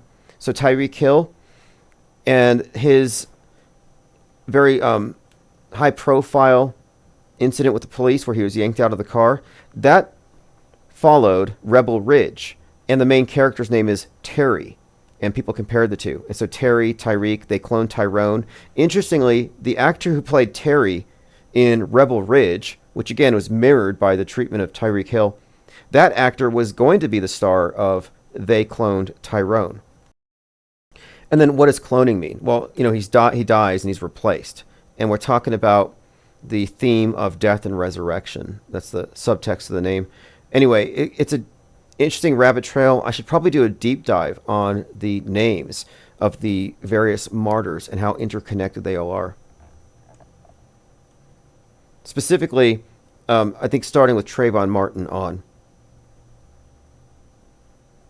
Tim and Vic says Terry Todd, the guy who played Candyman, died on 11/6. Leibelsberger was called the Candyman in Afghanistan. Interesting. NDB says TFE doesn't mean anything. Yeah, look, the final experiment was an expensive trip to Antarctica to burn a straw man that nobody was defending. Like, nobody was saying, oh, the Earth is a pizza under a dome and the sun circles like this and that's our model. Like, nobody's standing by that. I said from the very beginning of this channel, we need to go separate from the Flat Earth Society because they're starting with the model and ignoring what doesn't fit that. That is not the approach we need to be taking. So they debunked a straw man that nobody was defending. Was anybody in defense of it? Not even the app guy, Flat Earth Dave. Even he's not out there defending this is it and trying to hold this as an equal model, as an explanatory model to the globe. Like, nobody is. It's always been premature to have one. So to say we've ended the conversation because we've destroyed this is a straw man attack. That's an expensive trip to just merely burn a straw man. It was just worthless. It failed because they don't address the special effects, the CGI, the movie magic, and the wider context of propaganda in which it can all be contextualized. And if you think it's a stretch for me to say that the whole space program is propaganda, just think about the simple narrative that some people believe, that they had to fake the moon landing to win the space race. That was the point of Fly Me to the Moon. If you can understand the concept of faking it to win a worldview contest, which is what the whole point was, let's show capitalism can beat the communists and lead us to space, then you should understand that, yeah, it was a propaganda victory. Not against Russia, but against everybody. Isabel Ann says, did you see the new Robert De Niro TV show coming out about cyber attack 0 Day? I have not. But Robert De Niro is an interesting character in all of this, and I alluded to him a couple of times in that documentary the other day, the deep dive. So he plays various aspects of Trump. So, for example, in Joker, he gets the head wound, but he's shot by Joker, who's based on Travis Bickle, a De Niro character who inspired the assassination of Reagan.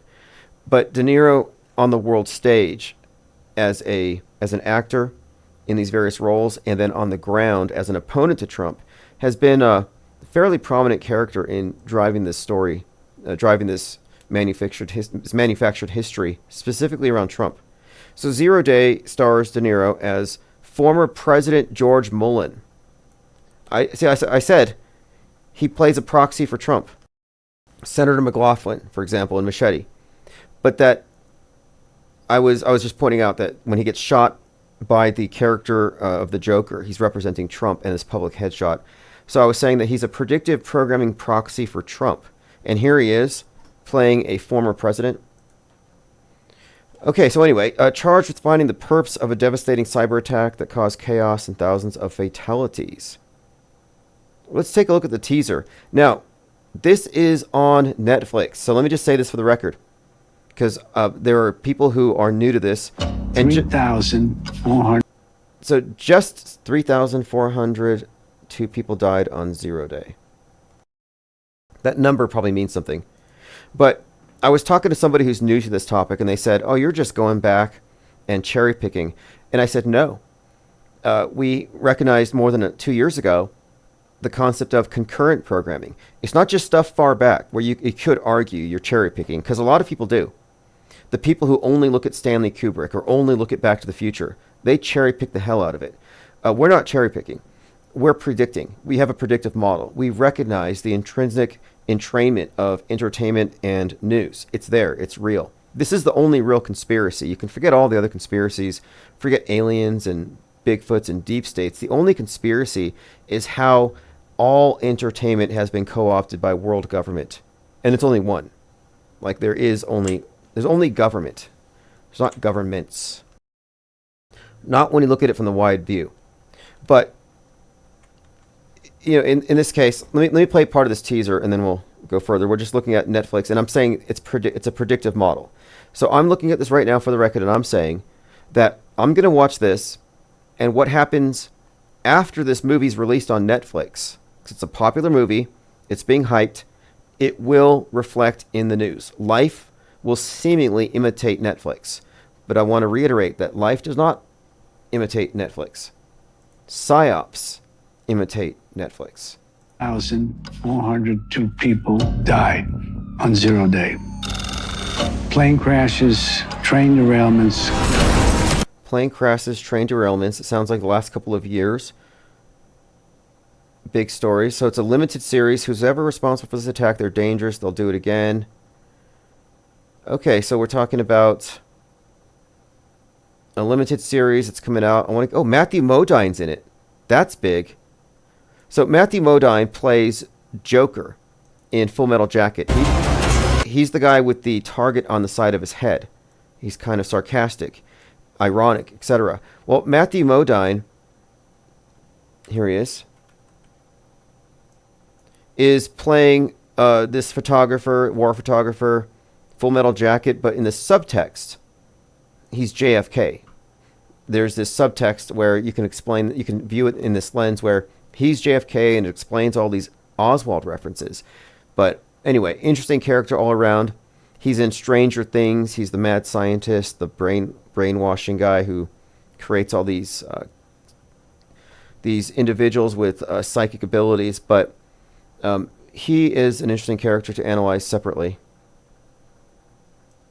But I'm just pointing out now that 0 Day will have some prophetic content. For the uninitiated, the unenlightened, it'll look like prophecy. It'll contain eerie coincidences with future news events. Now, if we were wrong about the deliberate entrainment between entertainment and news, specifically fake news events, if we were wrong about this, we would not be able to make predictions like this. And we've been making predictions like this for a long time. I use the madness as an example, where it's definitely the case that either life imitates Netflix specifically, or Amazon, whatever's number one. Either that's happening with regularity, and this is an astounding sequence of coincidences, or it's all scripted and fake and they're manufacturing history in front of us. Like, I refuse to believe we live on planet Netflix. I think it's more likely that Netflix is a propaganda outlet to help shape our worldview and condition us for future fake news events. Let's see. Dirk says, I used to like him as an actor. He's a loser. Does he really hate Trump, or is it an act? It's an act. It has to be an act. And I'll do a deep dive on De Niro, because it's hard to get the intricacies of this and the obvious intentionality of it. And it's so internally consistent. We're talking about a fictional universe. So if you talk about the assassination attempt on Reagan and the relationship to Catcher in the Rye and the taxi driver, and then you fast forward that to the Trump assassination and its connection to the Joker, De Niro fits in this all throughout. And it's extremely intricate. There are just so many layers to it. I'm probably going to have to do a deep dive to bring people up to speed. But when De Niro was outside the Trump courthouse ranting about Trump, called him a destroyer, said he's going to destroy the country. When he was out there, I said, this isn't just some random unhinged lefty. He's out there because of subconscious associations we have with his persona, some predictive programming component here. Well, within a few hours, we had discerned Machete, and we were talking about this before the Trump head wound. So we're looking at the various instances of Robert De Niro in movies and how it might relate. And it turns out in Machete, he's giving a speech verbatim to Trump's speech about illegal immigrants when he stages his own assassination attempt.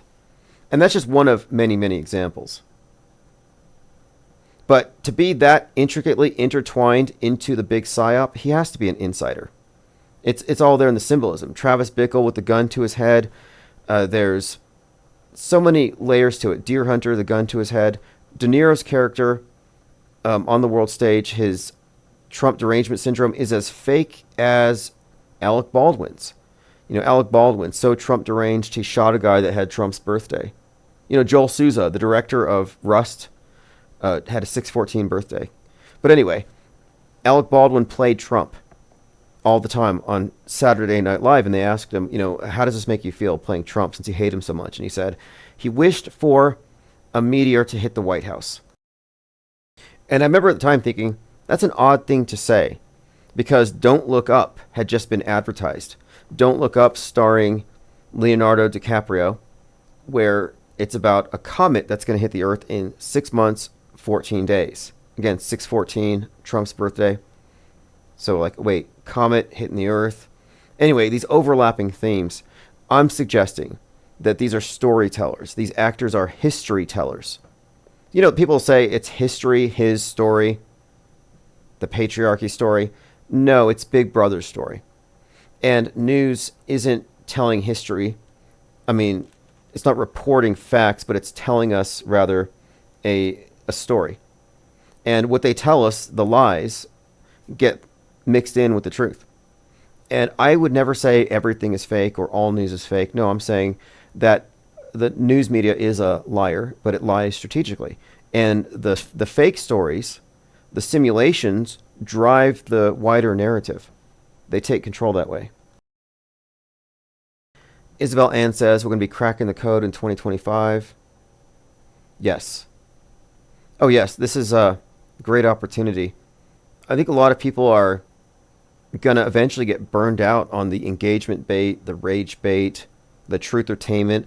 I've had to go through and block words on X because I was scrolling past pictures of clouds all day and people are just shouting at the clouds. You know, the skyphobes.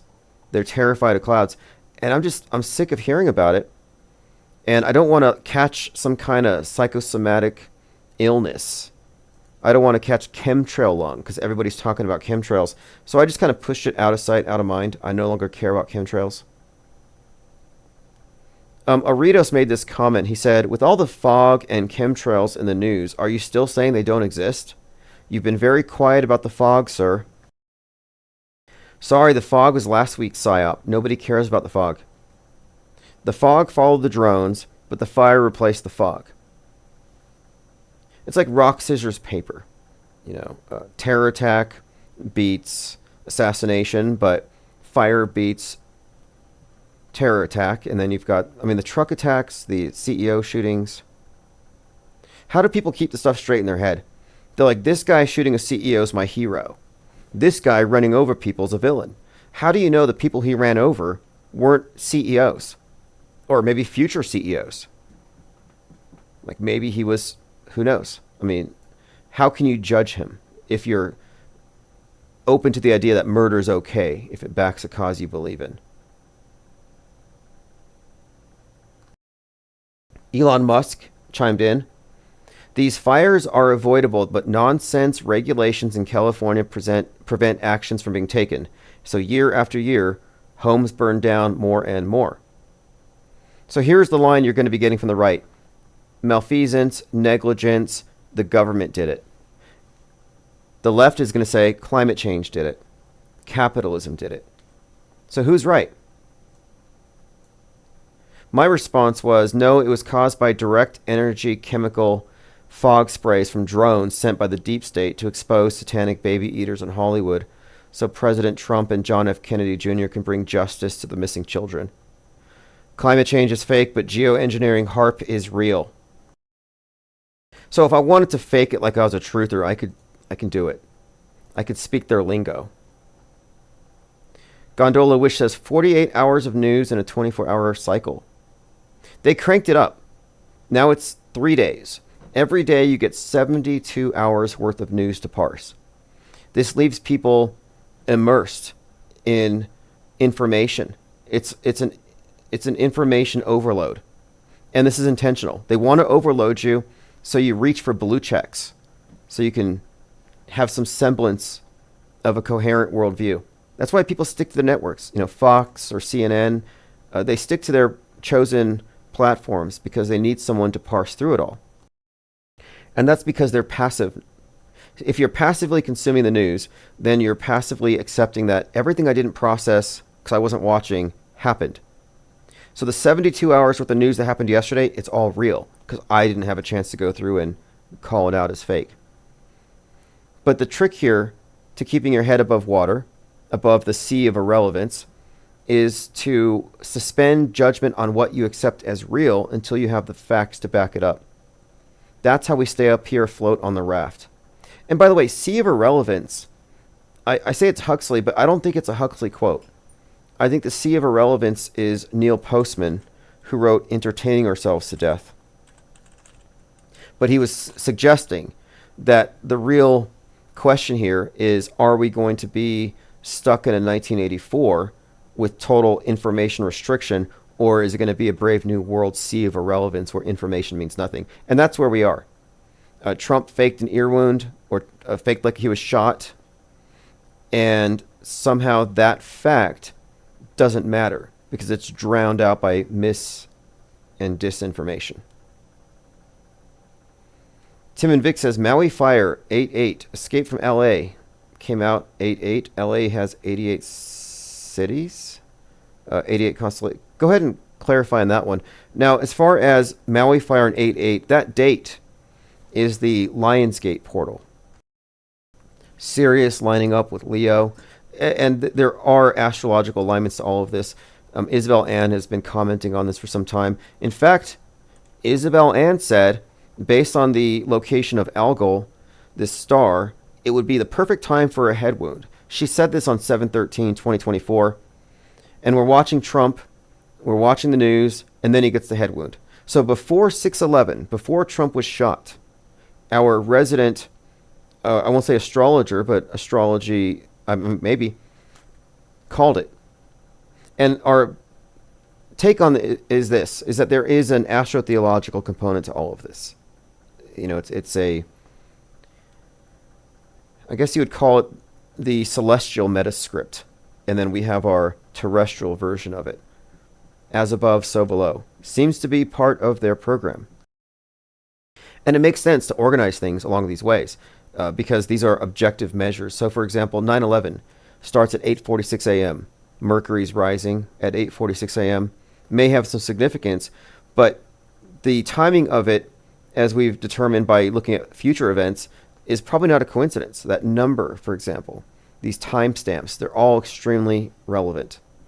If you want to get into the weeds, and it doesn't mean that these events are the result of a simulation because all these numbers and codes are there. No, it means that these are orchestrated and these are instances, I think, of intentionality. Stuart McKenzie says climate change is natural and cyclical. Man-made climate change is garbage. No, well, the thing is, okay, there's several different takes on it. So one is that climate change is a Chinese hoax, like Trump said. And then you had Mitt Romney. He said, no, it's natural. And then you have the left, they're saying, no, it's caused by man. But they're all talking about it. Is it natural? Is it caused by man? Or is it a hoax? I'm saying there isn't even an it. It's not a natural cycle. That it's not even a thing. It's not even a thing. So, like for Maui, for example, they said, is it caused by climate change or direct energy weapon? Both sides agree it's irregular. It's extreme. It's different than it was. Something's changed. And now we got to decide who do we blame for it. And I reject the very premise that there is any change. Whether it's geoengineering and Bill Gates or our overconsumption of dino juice. I'm saying that no, it's probably nothing. Isabel Ann says the NASA Jet Propulsion Lab has been evacuated 88 years from its inception on Halloween 1936. So JPL, Jack Parsons, L. Ron Hubbard, Marjorie Cameron. Interesting story there. Marjorie Cameron's interesting for a lot of reasons. First person to report a UFO a year before Roswell.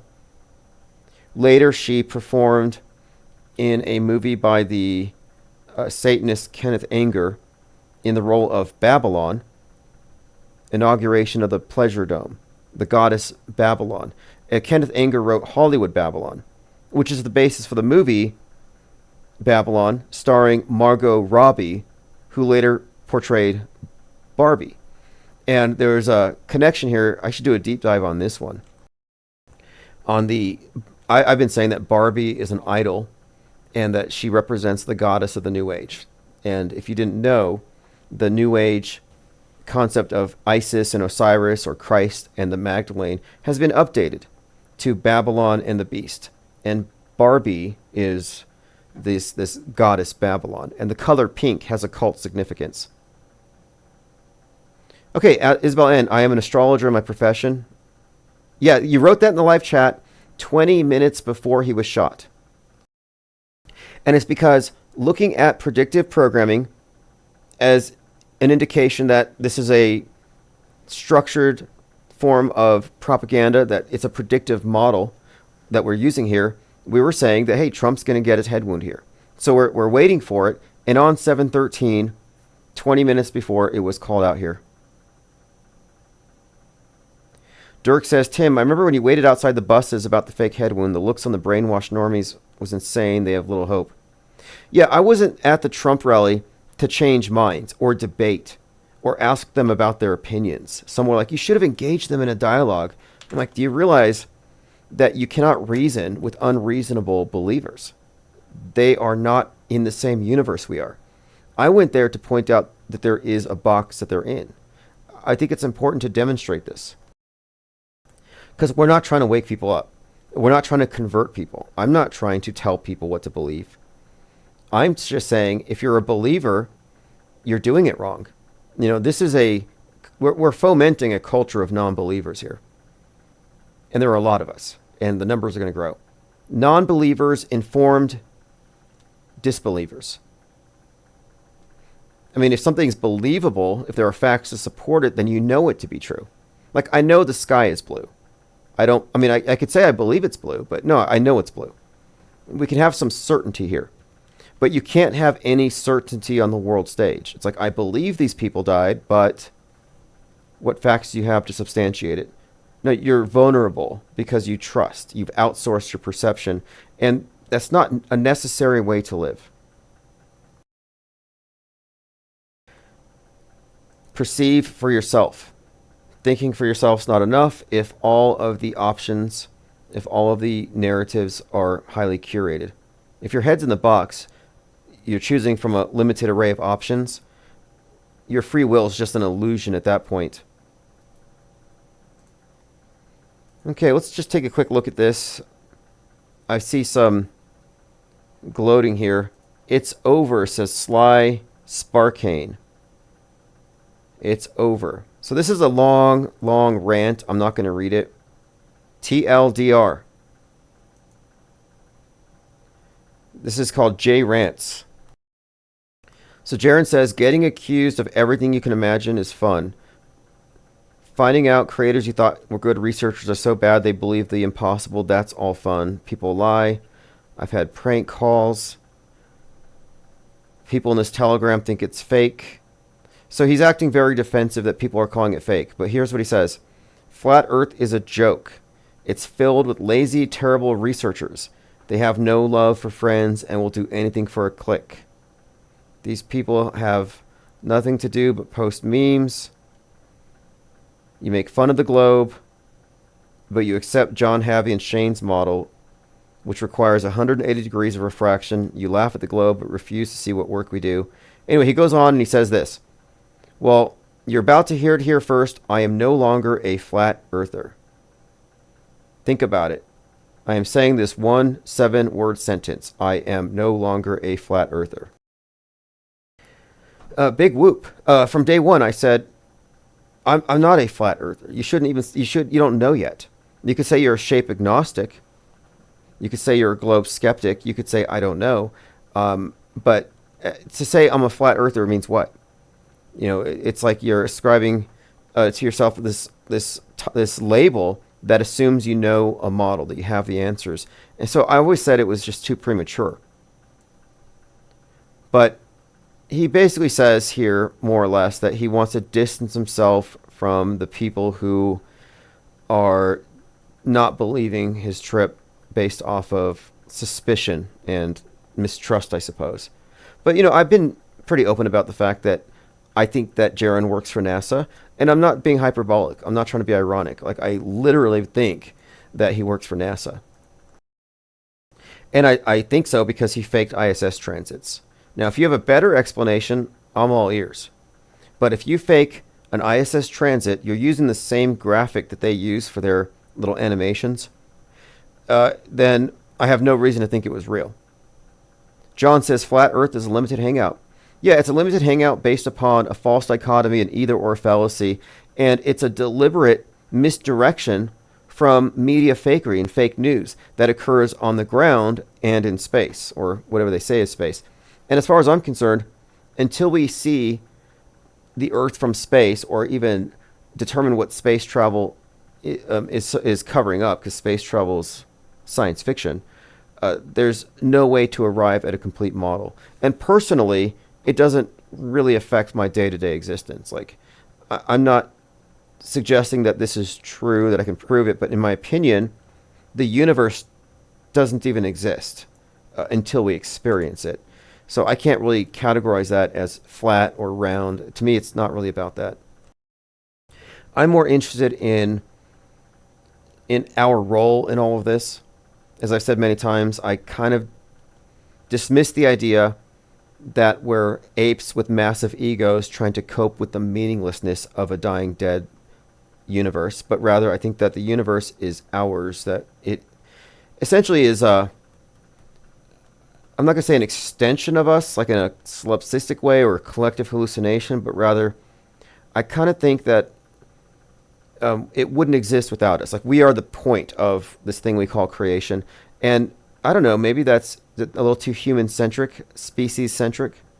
Because if you go by the general story of evolution, which I'm not disputing here, but in that case, we're latecomers. We're lucky. It's an accident. And we're going to wipe ourselves out, and the universe will continue on without us, and then it's going to die. Like, that's how it's supposed to work according to the dominant paradigm. But I don't believe that's how it is. I think they would like us to think so. I think they want to remove agency as well, free will. John says, Mark Sargent says there are no shills on flat Earth. Well, I don't care about the opinions of non-auto hoaxers when it comes to the news or cosmology or who's lying about what. Like, I really don't. Mark Sargent is not a subject matter expert on fake news. He cannot break down the degree of fakery or how deep it goes. He can't. He's still stuck on his pizza dome. So, not relevant. I mean, I like his channel. I think his content's interesting. His interviews are always interesting. I'm not like an anti-Mark Sargent at all, but I don't consider him to be a source for anything. He's not even cringe-entertaining like some of these other flat earthers who are worth watching for that. Like, one of my favorite things so far of 2025 has been Vapegate. Real or not, Vapegate's hilarious. The idea that a multi-million-dollar psyop to preserve a multi-billion-dollar-a-year budget with the fake space program is going to be destroyed because some guy vaped. It's like some guy ate a bat in China, and now we all have to quit our lives. Some guy vaped in Antarctica, and now NASA's going to fall. Like, I think it's great. Thank you very much, Rome. Rome came in here with a box of blue wrenches. Chalk body outline. Culty talk. Crack Neater 33. This is where it's at. Mimsy Schwimsy have all received blue wrench lodge memberships. Stuart McKenzie says, if Sargent's not a Mason, I'd be shocked.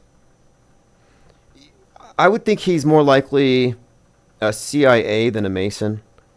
I think he had a Mason hat he wore once. Maybe he had Masons in his family, but he never struck me as very Masony. More like a cop, if anything. But I'm speaking as a Mason, former Mason. I mean, I haven't paid dues in years, but after I was influenced by Masons when I was in the Army. I met a lot of them. I had a great deal of respect for a few of them. They signed off on, because I didn't have family who were in the club, the cult, whatever you want to call it. So I asked the command sergeant major and a warrant officer who was the one who did the funeral detail, because I was on funeral detail for a while. You know, the drill and ceremony, casket, folding the flag.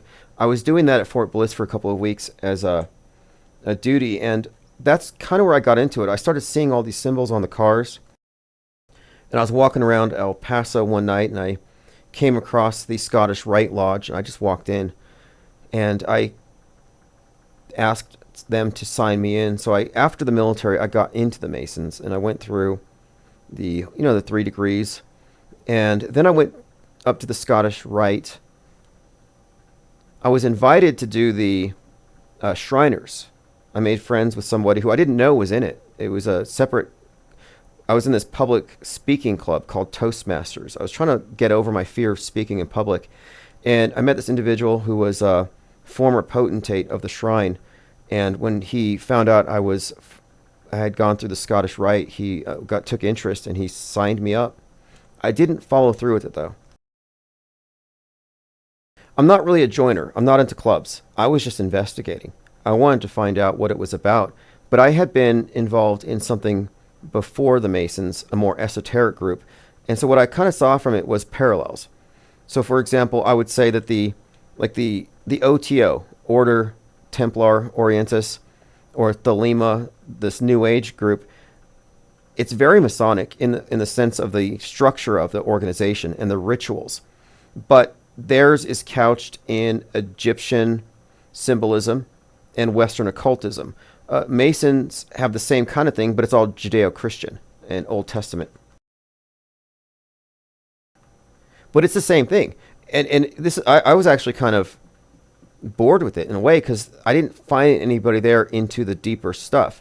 And I kind of thought, okay, what's going on here? Because they seem almost like disinterested in anything but steak dinners on Wednesdays and getting away from their wives. But where are the people who are interested in the deeper stuff? So I used to go into the library, and I was always trying to, figure out if there's anyone with deeper knowledge here. And I met this individual who was part of another group called the Rosicrucians. And to get into the Rosicrucians, it was kind of like you join one, and maybe you meet somebody, and you get into this other side group. And he was the one who helped me memorize the oaths so I could progress. And he gave me a bunch of his Rosicrucian literature. And I don't have any of it now. It all burned in a fire.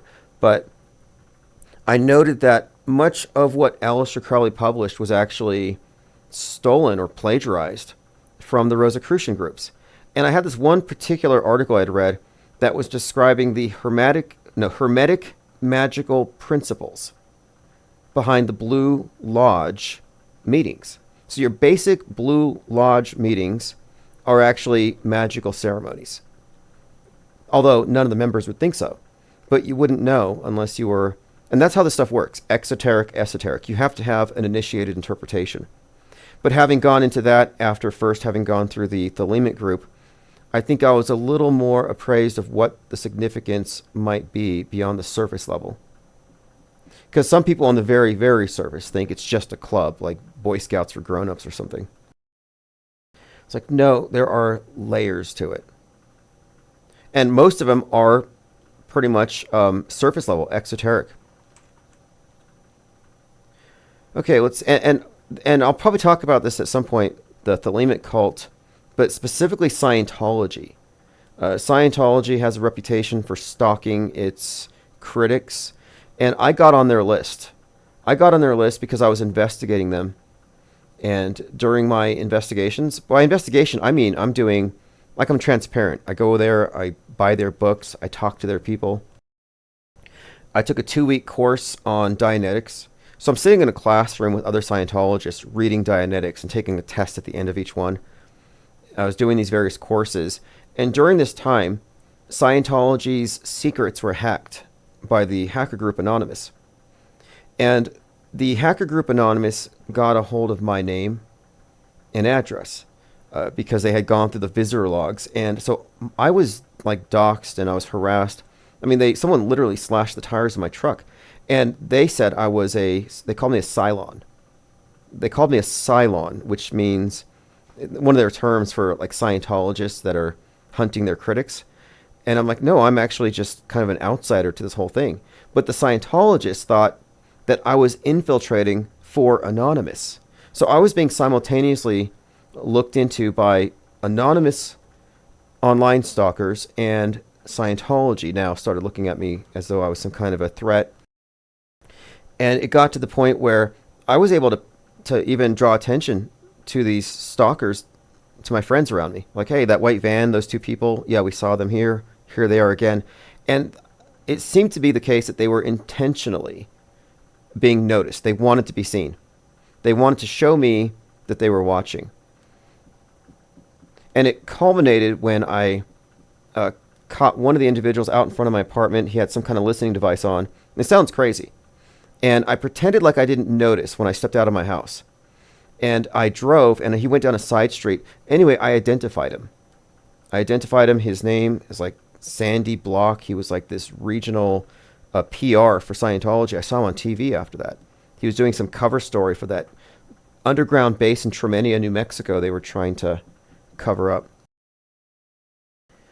Let's see here. Someone asked me if I took any blood oath. Yeah, everyone is a blood oath. So the way it works, it's called the penal code, where you get into the first degree, and there's 3 different things. It's you're initiated into the first degree, and if you tell the secrets, you're punished with what they call a penal code. And so first degree is like your throat gets slashed, and then second degree, your guts get ripped out. Third degree, they rip your heart out. So if you see this fist to the chest, that is the Master Mason salute. Swearing on the Bible, you see in court, that's Masonic. All that stuff is very significant. Swearing on the Bible. They have it open on a certain psalm. But we'll probably talk about this stuff at some point. I mean, I don't make any secret about it because I think that researchers need to be more than just hearsayers. You know, you have to go in and do the research. And I was definitely interested in cults for a very long time, and I did find a lot of commonalities. I mean, I walked away from my research into these various groups with the impression that we are collectively being squatted upon by some hydra, like multiple heads, one body. Plain Dakota says, what degree did they chop off your penal? Right. Good one. Well, I guess that would be second. See, these oaths are crazy. It's like, if you tell the secret, and you have to actually say it. Like, you can rip out my guts, burn them, and scatter the ashes to the four winds. I think in one of them you end up, I believe, like tied to a post next to the ocean, and the waters drown you. I mean, it's just horrible stuff. But what is the point? The point of it is the Stonemason Guild has its trade secrets.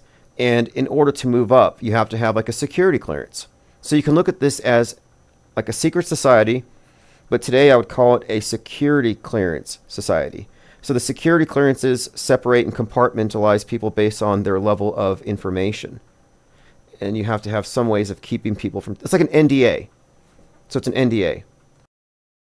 A non-disclosure agreement. But these penal codes aren't really done anymore, supposedly.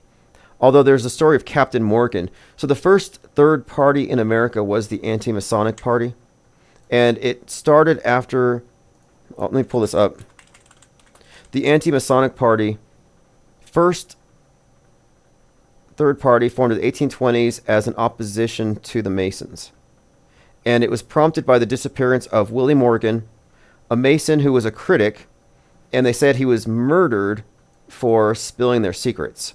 And that the people who did the thing were so powerful and tied up in the justice system that nobody got arrested for his murder.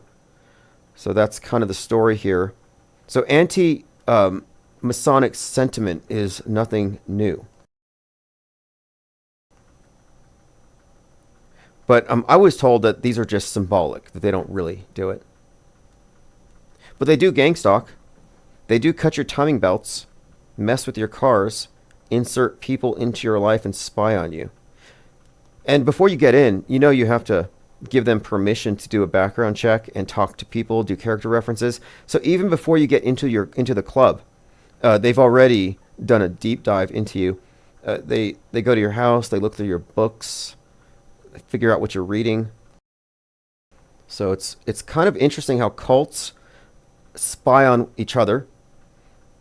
They gang stalk each other, and it's like it's a superorganism. All right, let's change the subject. Gondola says, I'm listening to the band The Cult while you're speaking about this, Tim. Weird synchronicity. Oh, yes, The Cult. I think I saw them in El Paso when I was stationed there. Okay, let's see what else. Stuart McKenzie says, is Octagon in charge as... Yeah, see, the octopus concept makes sense. Many different faces.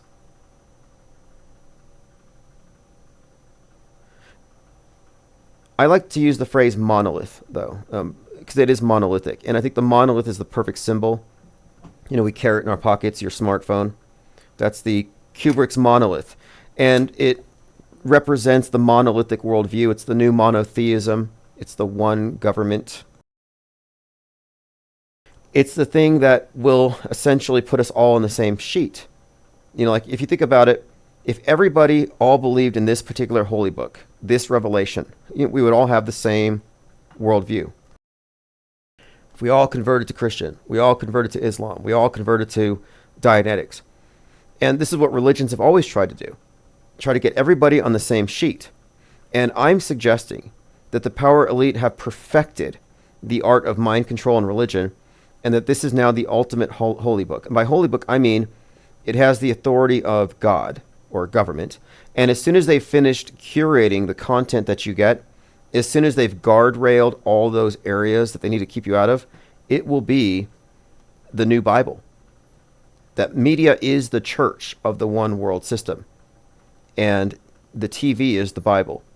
It's just a matter of time until they've gotten rid of all the non-canonical texts, the Apocrypha, and have it narrowed down. And Musk's role in this is very pronounced now with X. Like when he changed Twitter to X, I said, this is Constantine with his vision of the glowing cross. And then Musk has his big glowing X on the Twitter building. I said, this represents the next stage in his character being enacted on the world stage, where he is now Pope Constantine.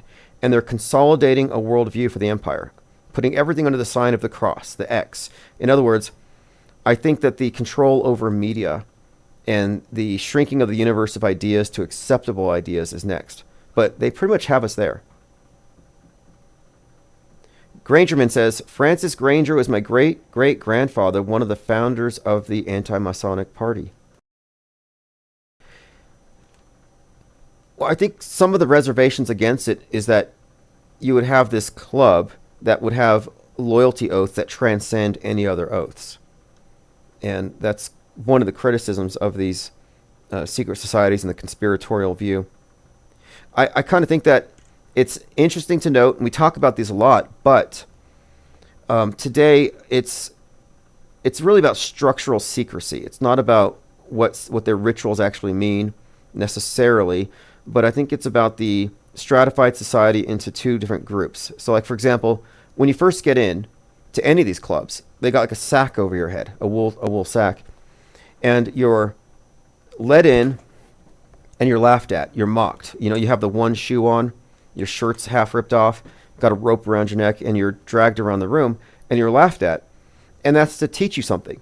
It's not said explicitly, but you can read between the lines. Because when they take the hood off and they show you the light, now you're one of them. You're no longer someone to be mocked. But the hood represents the darkness in the world outside of the temple. And the temple is guarded by a guy with the sword, the Tyler. So what this means is that you're shown the light. You're initiated. You're no longer one of these ignorant buffoons walking around in the darkness. So from just that alone, you have a group of people in the darkness, and then you have the initiated. And what I'm pointing out here is that the world of darkness consists of mainstream and alternative media true believers. And they are deliberately endarkened. And the people behind the scenes, the PSYOP entertainment complex, the operatives, yeah, they're enlightened. So it's between those who have seen the light and those who are kept in the dark. And when you're initiated, they pull the wool off your head. It means that, yeah, you got some security clearance now. You're one of us. You work your way up, you get more secrets, you find out how it works behind the scenes. And one thing else I should point out is that it's all theater. Masonic ritual is all theater. You got the guy playing King Solomon. You're playing Hiram Abiff. They're all playing these roles.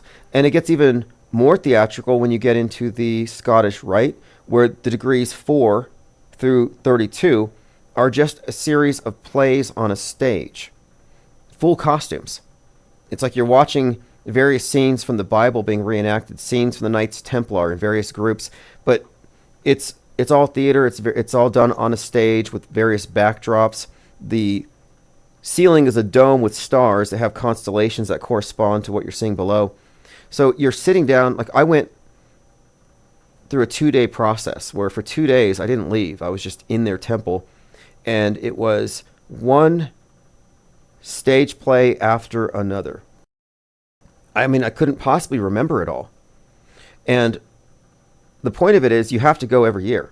And you have to watch it with multiple perspectives, get more insight, play different roles in these different things. But it's all based on theater and stagecraft, is my point here. So it's kind of interesting that we're talking about staged events, stagecraft, illusion, and actors, and actor-driven reality. History being manufactured through the role of stagecraft, the theater of Psywar. So it's notable here that one of the main things that I think typifies all these secret societies is theater. In fact, I have something about this. I found some article. Maybe I should look this up later. It has to do with the cult of Dionysus. And specifically, theater. Yeah, I'll get into this later, but this is an interesting concept because this idea of theater as a form of mind control, an actor-driven reality, a simulation, simulated events, all the world being a stage. Verkjon says, do you know anything about the royal jesters? Yeah, I've heard a lot. I've seen pictures, and it's a group that one person I knew who was a part of the whole Flat Earth conference circuit, her husband was a jester. But the idea of the world as a stage is a really key concept here that we talk about. It's like a perfect way of describing the model, because you all have a mental map of the world. And the world stage, in my definition, is the mental map that we all agree on. Like, we all live in this world that's ending because of climate change, that looks this way, has these particular threats, and this is our shared historical backdrop, which is also, of course, augmented with a lot of fakery. But that's the world stage. And the world stage has one director, and that's Big Brother. And if you're not part of the system, you don't get to insert anything into the historic narrative. You don't get to debunk their stories. Whatever they do, no matter how fake it is, it goes into the history books. I mean, how many of you have ever seen, I mean, none of us have, I don't think, but we've been watching this fake news for years. Have you ever seen the news media go back and say, okay, this was fake? No. And it wouldn't work anyway. Like, let's just say that the Sandy event that Jones got crucified over, let's say that was exposed as fake. You can't expose one fake tree in isolation. The whole forest would be exposed. Because how many stories were attached to that? How many narratives were built on that? How many political agendas moved off of that? Armorlight paid out, what, $73 million? And that tells you something else. You know, I had said this before, that if these events were real, that's, if these things were real, you would expect, okay, it makes sense. These companies are going to pay out this money. But if these things are psyops, why would they give up that money? And if you had that much money on the line, and there was any suggestion, any shadow of a doubt that these things were legitimate, they wouldn't pay it out. So they paid out $73 million for stuff they couldn't figure out that people on the internet are figuring out? No, it's all a scam. Sean Hamer says, rarely seen or mentioned in the press, Elizabeth II's brother, Prince Edward, is the permanent Grand Master of 3 branches of Freemasonry. Well, it was William Cooper's book, Behold a Pale Horse, that had me looking into how these things overlap. So he shows the initiation oaths for the Freemasons, and he compares it to the initiation oaths for the Mormons to go into their temple, and they wear Masonic underwear. And then he compares it to the initiation oaths for the Knights of Columbus, which is like a Catholic Mason group. And they're all pretty much the same. And so that's why I say it's a hydra. It's like a template here. Truman B says, past decades, so much fake news becoming fake history and used to further agendas. Yes, exactly. Our news is tainted with fakery. Our history is tainted with fakery. And the fake stuff, the simulations, are the dominant storylines that all the real stuff bounces off of. So we do live in a Truman Show. We do live on the world stage. And the world stage is augmented by things that don't exist. Hyperstitions. Superstitions that are legitimized, that are treated as real. And if you don't believe in them, there's something wrong with you. Okay, let's see here. Go through some comments. Mel Gibson says, the Pope and the Vatican are surrounded by child abusers. Nothing new. So this is the caller I mentioned earlier. So at the Jimmy Carter funeral, Melania Trump has this design on her shoulder, and some people think it's JFK making out with Marilyn Monroe. This is the Valentino kissing couple design. But it does look JFK-esque. So that is kind of interesting. Synchromorpheus points out that from the inside view of the Cybertruck exploding, it highlights the T's on the doors, like Twin Towers TT. Interesting connection there. There's so much more to go through. Here is Joe Rogan predicting with incredible accuracy back in July what was about to happen. This is one of the reasons that freaked me out. And he was telling me, he goes, dude, one day. He goes, it's just going to be the right wind, and fire's going to start in the right place, and it's going to burn through LA all the way to the ocean, and there's not a fucking thing we can do about it. I go, really? He goes, yeah, we just get lucky. He goes, we get lucky with the wind. He goes, but if the wind hits the wrong way, it's just going to burn straight through LA, and there's not going to be a thing we can do about it. Because these fires are so big, dude. When they're talking about like thousands of acres that are burning simultaneously with like 40-mile-an-hour winds. So I would categorize this as predictive programming, whether or not they know. They don't have to be in the know to be fed these lines, to spread this particular notion, to make the event when it happens appear to be that much realer. Let's see, I got a comment on Twitter from Silent Genocide. Kelly, attorney, says, it's AIDS. They're giving people AIDS. I'm on an international Zoom call with pathologists and doctors. We're in serious trouble. Immune systems are being obliterated. She wrote this back in 2021. And I just want to point out how right she is. But we all were targeted with this. And it's not AIDS, it's mind AIDS. Mind AIDS is when your mental immune system has been obliterated. And that's done through public education. It's just part of tradition, history, habit. They just train us to be believers. And believers don't critically think about their news sources. They just passively accept it. So I'm suggesting that, no, we've been given mind AIDS. And that's way deadlier than COVIDs. All right, moving on. There's so much going on right now. It's just unbelievable. Well, I mean, it's believable because everybody, of course, believes what they see on TV, apparently.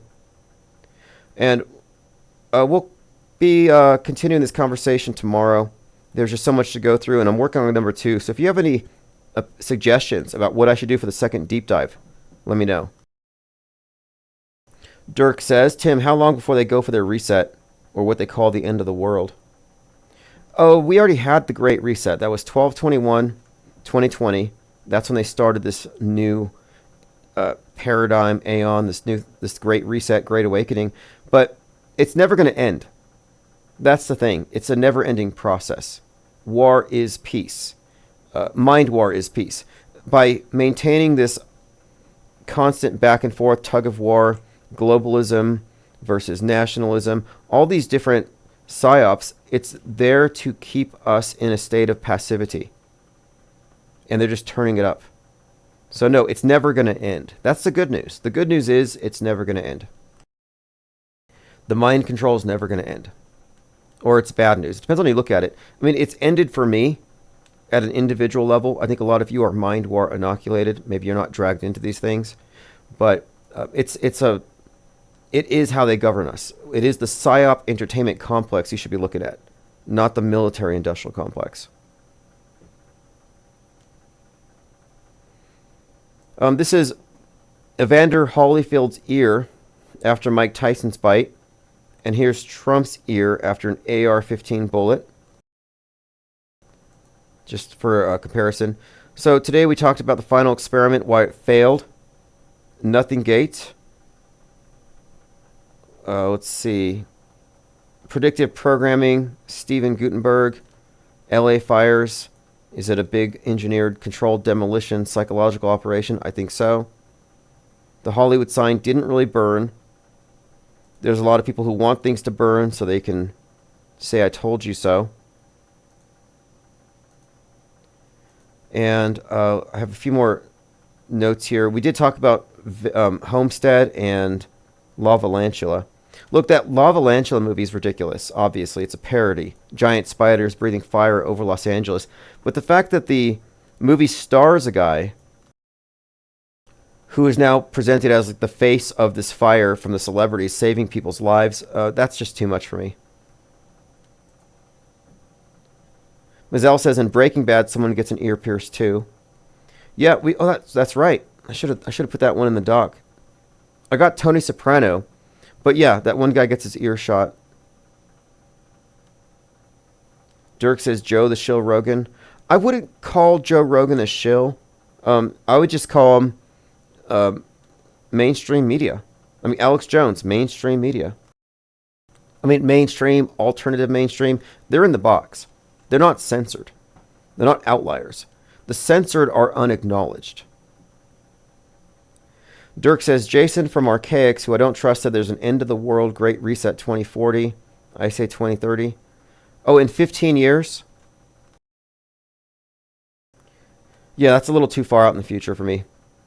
My best guess, maybe Friday the 13th, April 2029. And I would imagine that would be the good date for possibly a planet killer. Let's see.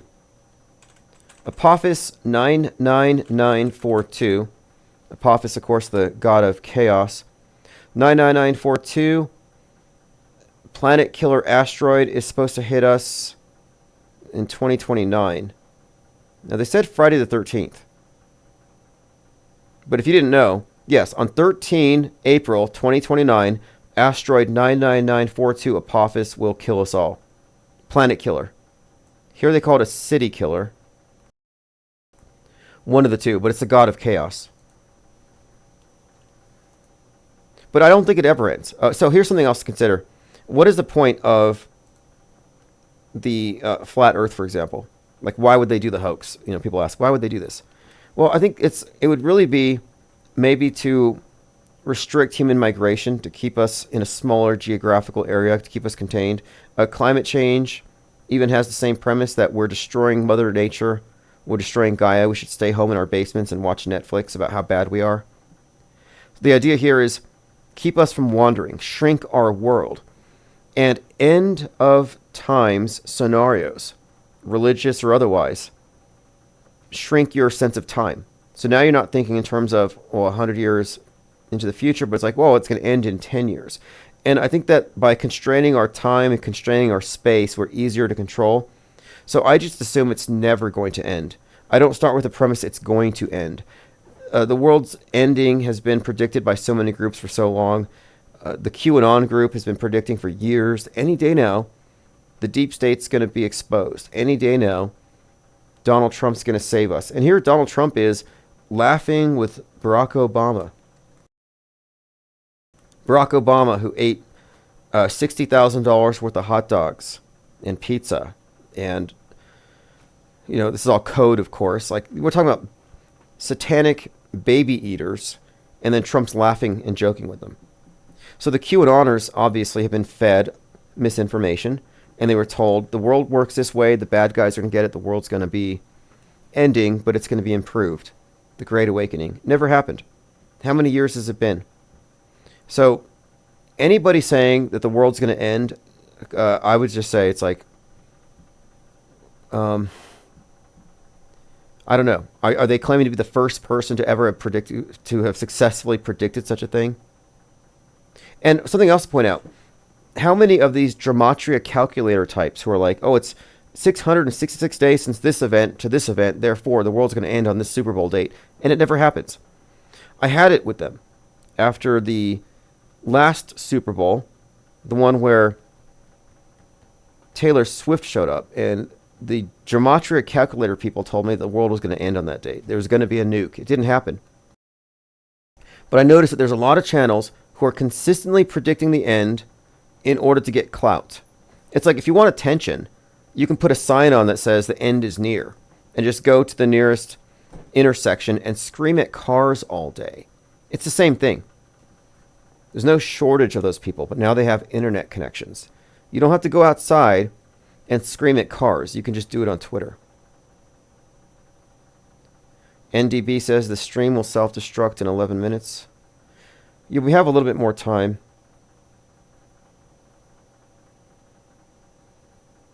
Dirk says, it seems the more they turn it up, the more insane people get. Well, yeah, our society is definitely insane. There's that book by Eric Fromm, The Sane Society, and the premise is basically, what does it mean to be sane in a profoundly sick society? And I would argue that we are in a global doomsday cult. That's why I reject end of times scenarios. I'm not in a doomsday cult. The first time somebody told me we're in the end times, I felt sad for him. He was he wasn't a preacher, but he was a big religious person. And he said, I believe we're in the end times. And I was like, wow. Like, they really got to you. But they believe it like it's a good thing. Because when God starts murdering everybody, you can say, see, I told you so. Like, it's really kind of dark. They want judgment. They want death. It's a death cult thing. So they're like, yeah, everybody's going to die soon. It's good news. I'm like, okay, I don't believe this stuff. But the first time I heard that is at a Flat Earth conference. And a certain individual said, I believe we're in the end times. And I just felt, again, like, okay, that's a really terrible thing to believe. But then I noticed that mainstream science says that climate change is going to kill us all in a few years. And if you don't believe that, you're not being scientific. You're not trusting the science. So if you trust the science, you're in a doomsday cult. If you don't think that the end is near, you're not being science-y. If you don't believe the end is near, you're not religious enough. So I reject both. I reject the religion of mainstream media and its climate change eschatology, and I reject all the religious claims about the end of the world. Dirk says, Timmy, surprised they're attacking the elites in Hollyweird. I find it interesting they destroy their own. They're warned beforehand. Yeah, I've seen that narrative, but I don't think that's the case. Like, I don't believe that the, quote, elites are the people in Hollywood. The people in Hollywood are part of the programming class, but they're not calling the shots. These are just puppets. It's like you can look at crisis actors all day, but you're not going to figure out how this thing works if you don't figure out who wrote their lines, who hired them, who wrote the script. And then you have to look at the relationship between the news media, government, law enforcement, the hospitals, the DHS, and it gets to be a very big thing. I mean, the PSYOP entertainment complex is a conspiracy. It runs the world. It is a conspiracy. It is the only conspiracy. Like, all these other conspiracy theories are a waste of your time. You can look up direct energy weapons, adrenochrome, drinking elite. You can try to get to the bottom of George Soros and what he's doing with immigration and all these different stories. The culture war stuff can also waste a lot of your time. But the only real conspiracy that's worth noting here is the fact that all entertainment, mass entertainment, popular entertainment, has been co-opted by government media for the purposes of psychological operations. It's the only conspiracy. And yet it's so big that people, they miss it. That's why I say they miss the forest for the trees. I'm like, this is the forest, and you guys are running laps around trees, not noticing that they're all fake when we should be doing a clear cut. We should be clear cutting the forest of misinformation. Ellen Crook says they really got to you. No, I mean, like Tom Hanks, for example. The idea that Tom Hanks is some kind of Satanist, and he and Oprah are part of a satanic club and they rule the world, or they're part of the elite, like, that's all phony. It has to be. You know, there's something about this too. I've noticed there's this group of people called SRA, Satanic Ritual Abuse. And all they do is they talk about stuff that the nonners talk about, where they're telling these stories like, oh, I have these recovered memories of when Tom Hanks and Oprah Winfrey chased me through the woods with knives, and then they did this to me. And they have these grotesque stories, like fan fiction, about being abused by the elite. And these stories have circulated for years. Nothing new. Transformation of America. David Icke was into this stuff. So these are not new stories. Satanic panics are fake, and they've been doing them for a long time. So the idea of Hollywood elite, that's left wing. It's like, oh, the lefties. It's partisan. If it's partisan, it's a hoax. But the idea that the Hollywood elite are part of it is just satanic panic stuff. It's not real. No, there's no adrenochrome harvesting. That's all phony and fake. And there's a reason for it, though. It's part of the bifurcation of the politics, where the progressive utopian belief system doesn't have any concept of the devil. They don't believe in sin.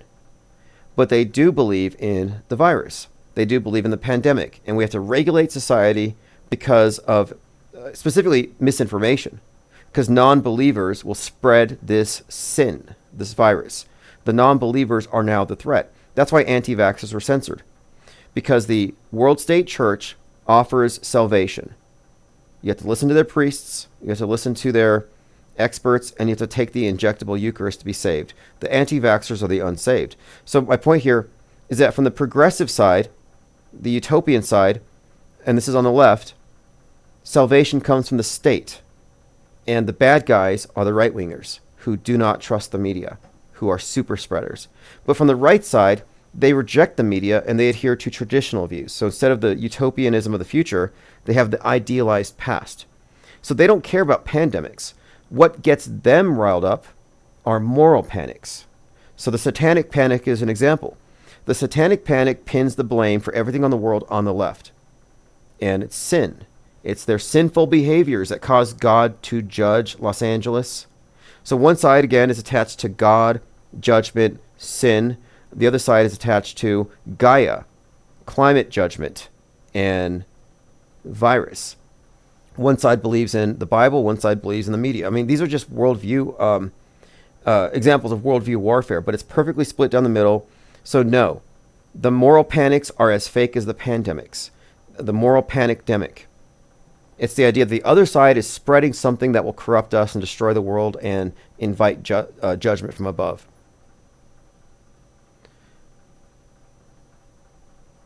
Pondering says, I was a victim of SRA. It was well, okay, so this is the thing too. Satanic ritual abuse. Satanism doesn't really have anything to do with that. If you look at the majority of the people who are abused by clergy, it's Mormons, it's Catholics, it's Christians. It's not Satanists. And then, moreover, the idea behind SRA or satanic ritual abuse is that there is some kind of mind control involved here, where they're abusing people and then programming them with different personalities, and that later they remember these things. And it's been debunked. I mean, false memories are a thing. And you can indeed get people to present false narratives quite easily through interrogation processes. And you can affect memories. Look at the results of that group. I think they're called I think what they said, something like the Innocence Project, said that something like 75% or something of wrongful convictions are the result of faulty eyewitness testimony. But I'm saying it's a shill movement. It's fake. I find a lot of people on Twitter share these stories about how they were abused by Satanists, and then they say, this is what I remember. Trigger warning. It's very graphic. And I'm like, this is just basically smut. I mean, you're writing these 6 stories. You're implicating like Bernie Sanders. Like Bernie Sanders did this to me with Oprah in the basement of a church. And these stories are grotesque and they're sick. And I call these people out and they're saying, oh, you must be one of them. I'm like, no, you guys are grifting. And you're pretending like you're sharing eyewitness testimony when it's really just some grotesque fiction. So it's all lies. Tom Hanks does not eat babies. That's a big lie. And think about all the other lies that you've heard from the same people who said that Hollywood is a bunch of vampire baby eaters and Satanists. They also said that Barack Obama and Hillary Clinton were executed years ago. Well, how do you reconcile that with the Jimmy Carter funeral and all these people are still around? Pondering says, I agree, but this was a cult that worships Satan. The church is just as guilty as the same stuff. Okay, well, I'd be interested to hear more. Because I don't really know of any cults that literally worship Satan. Because the Satanists were atheists. The Temple of Satan is a parody group. The Temple of Set were theistic Satanists, but that was more like Egyptian. They didn't worship Satan. They had Set, the Prince of Darkness. So I don't know. I honestly don't believe there are any organized groups of Satanists. The Satanic Panic has been debunked. Pizzagate. I mean, look who started Pizzagate. Pizzagate was started by Jack Posobiec, who openly endorsed the idea of satanic panics. He said, we need another satanic panic.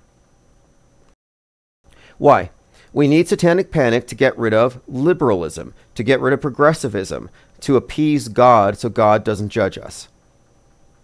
You see how this works? We have to get rid of the devil.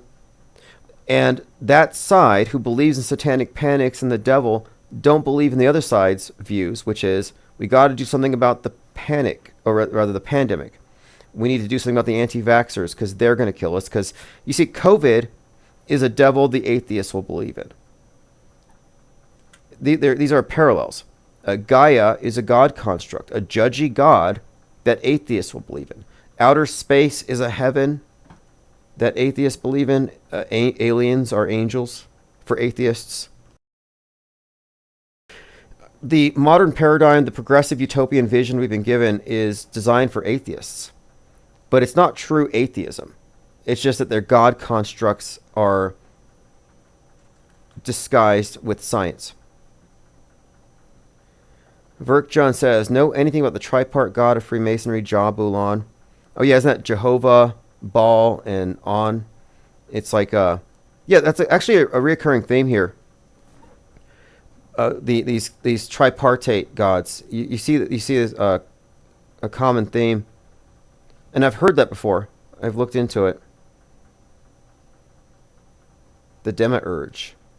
Well, they call him the great architect of the universe. And the purpose of Freemasonry is to create a universal brotherhood of man under the fatherhood of God.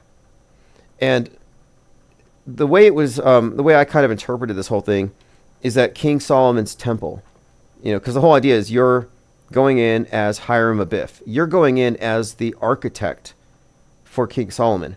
And you have the blueprints for this temple, and you're accosted, and the three ruffians try to get you to tell them the secrets, give them the blueprints. And this is why you have the secrecy oaths. And he was such a good, loyal club member, he did not spill the secret, so they killed him.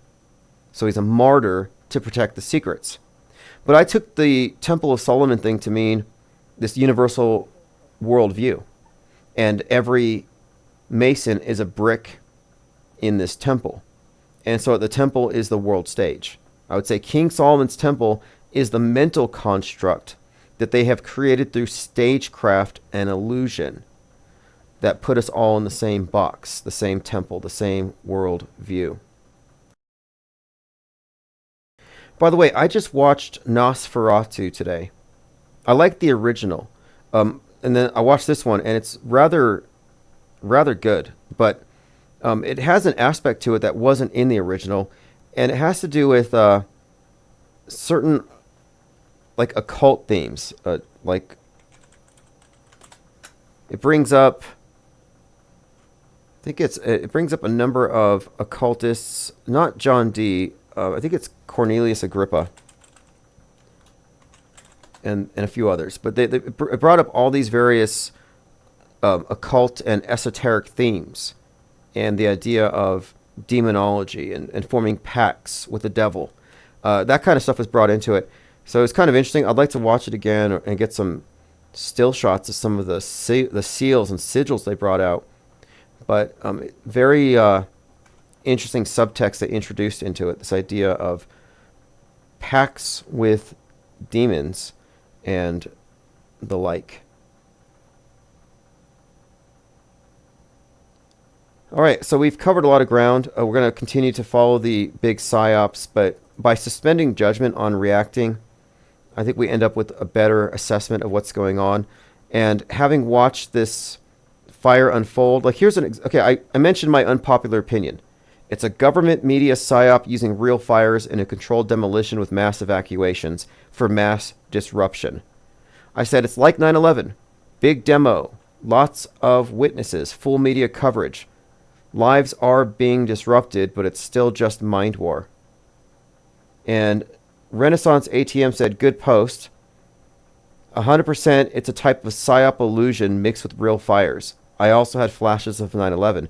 Thank you for solving the Steve Gutenberg clue for me. I thought it might have been a reference to the Stonecutters Freemasons episode. Yeah, there were references. I saw that. Someone said something about The Simpsons. But again, Steven Gutenberg was the face of this. He was a hero. If you look at the news stories, it's rather incredible. We have to help each other. He returns to his neighborhood. He evacuates his neighbors. He talks about the biggest horror, devil wins. So he's the police academy actor, among other things.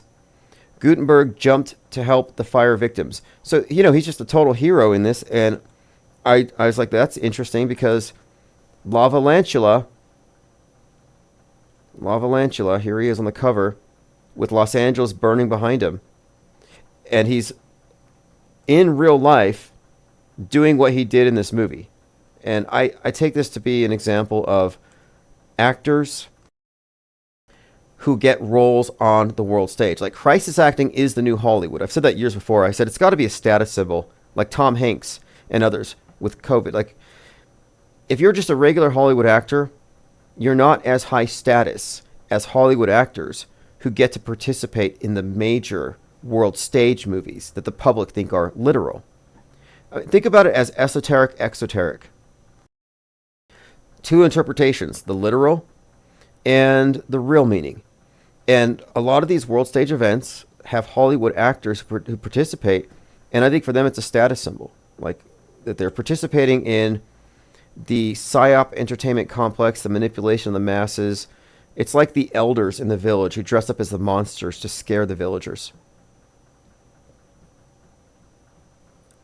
But yes, Steven Gutenberg, I saw that, and I saw La Valantula, and I thought, okay, this is getting to be too much. I mean, I already had enough with The Homestead. The fact that The Homestead's like the #1 movie, and it's about Los Angeles getting nuked. I mean, it's just like too much, and it's in the theaters. When the end comes, survivalists rally around Homestead, a gripping post-apocalyptic based drama, a home away from Armageddon. I'll have to watch it. A nuclear bomb goes off the coast of Los Angeles. It's the end of the world as we know it. But what I'm pointing out here is that between news and movies, there's a consistent echo chamber. You see it on TV, you watch Netflix, it's the same thing. This echo chamber that they create between entertainment and the news, to me, this is the fusion of fake and real. This is why they need actors. Actors who are associated with movies make the real things. It's like they're purposely blending the two. It's a confusion. Our society's confused. And to get to what I mentioned earlier, someone is saying, what actions do we take? And I don't mean to be pessimistic or fatalistic about this, but the idea of gathering around a bunch of truthers and then challenging the system in some way, it's like one flew over a cuckoo's nest. I mean, what are you going to do? We're all in this asylum, and the asylum, it is controlled by the orderlies, who are vastly outnumbered, but they have all the power, and the people in the asylum wouldn't be able to make sense of the world outside of it. They would be lost. They need the orderlies. And so right now, we're looking at the orderlies, the mainstream media, the guardrailers, these various psyops are all there to keep the asylum in order. And you can't organize within the asylum to get out. And even if you could, they wouldn't know what to do with themselves.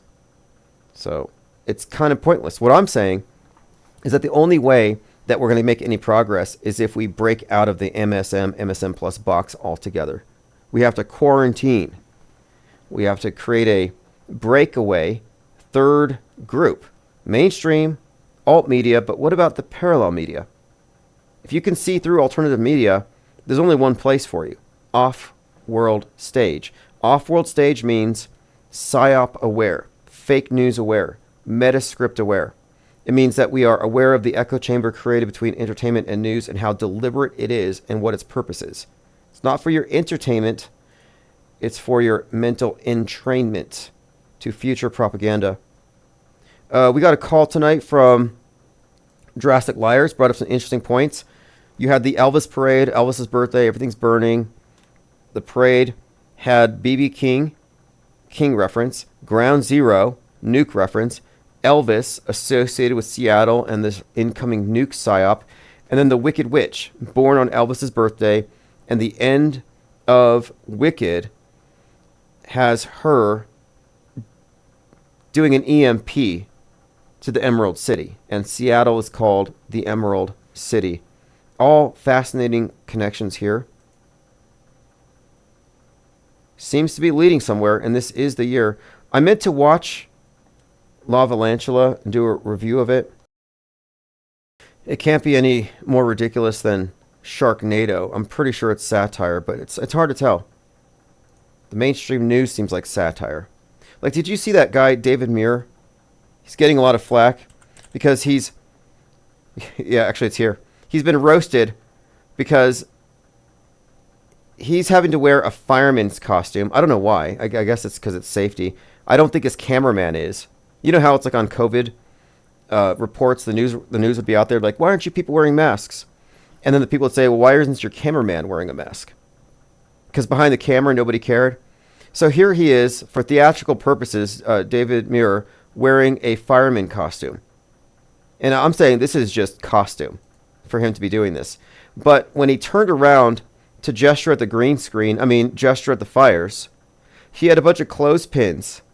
And people are mocking him because he apparently put clothespins on there to look a little more, as they described it, chiseled. So people are calling him a narcissist. I think it was Ozzy Osbourne's son said something about, people's homes are burning and you're worried about how thin you look on TV. ABC's David Muir branded as pathetic narcissist as he's caught pinning his jacket to look more svelte.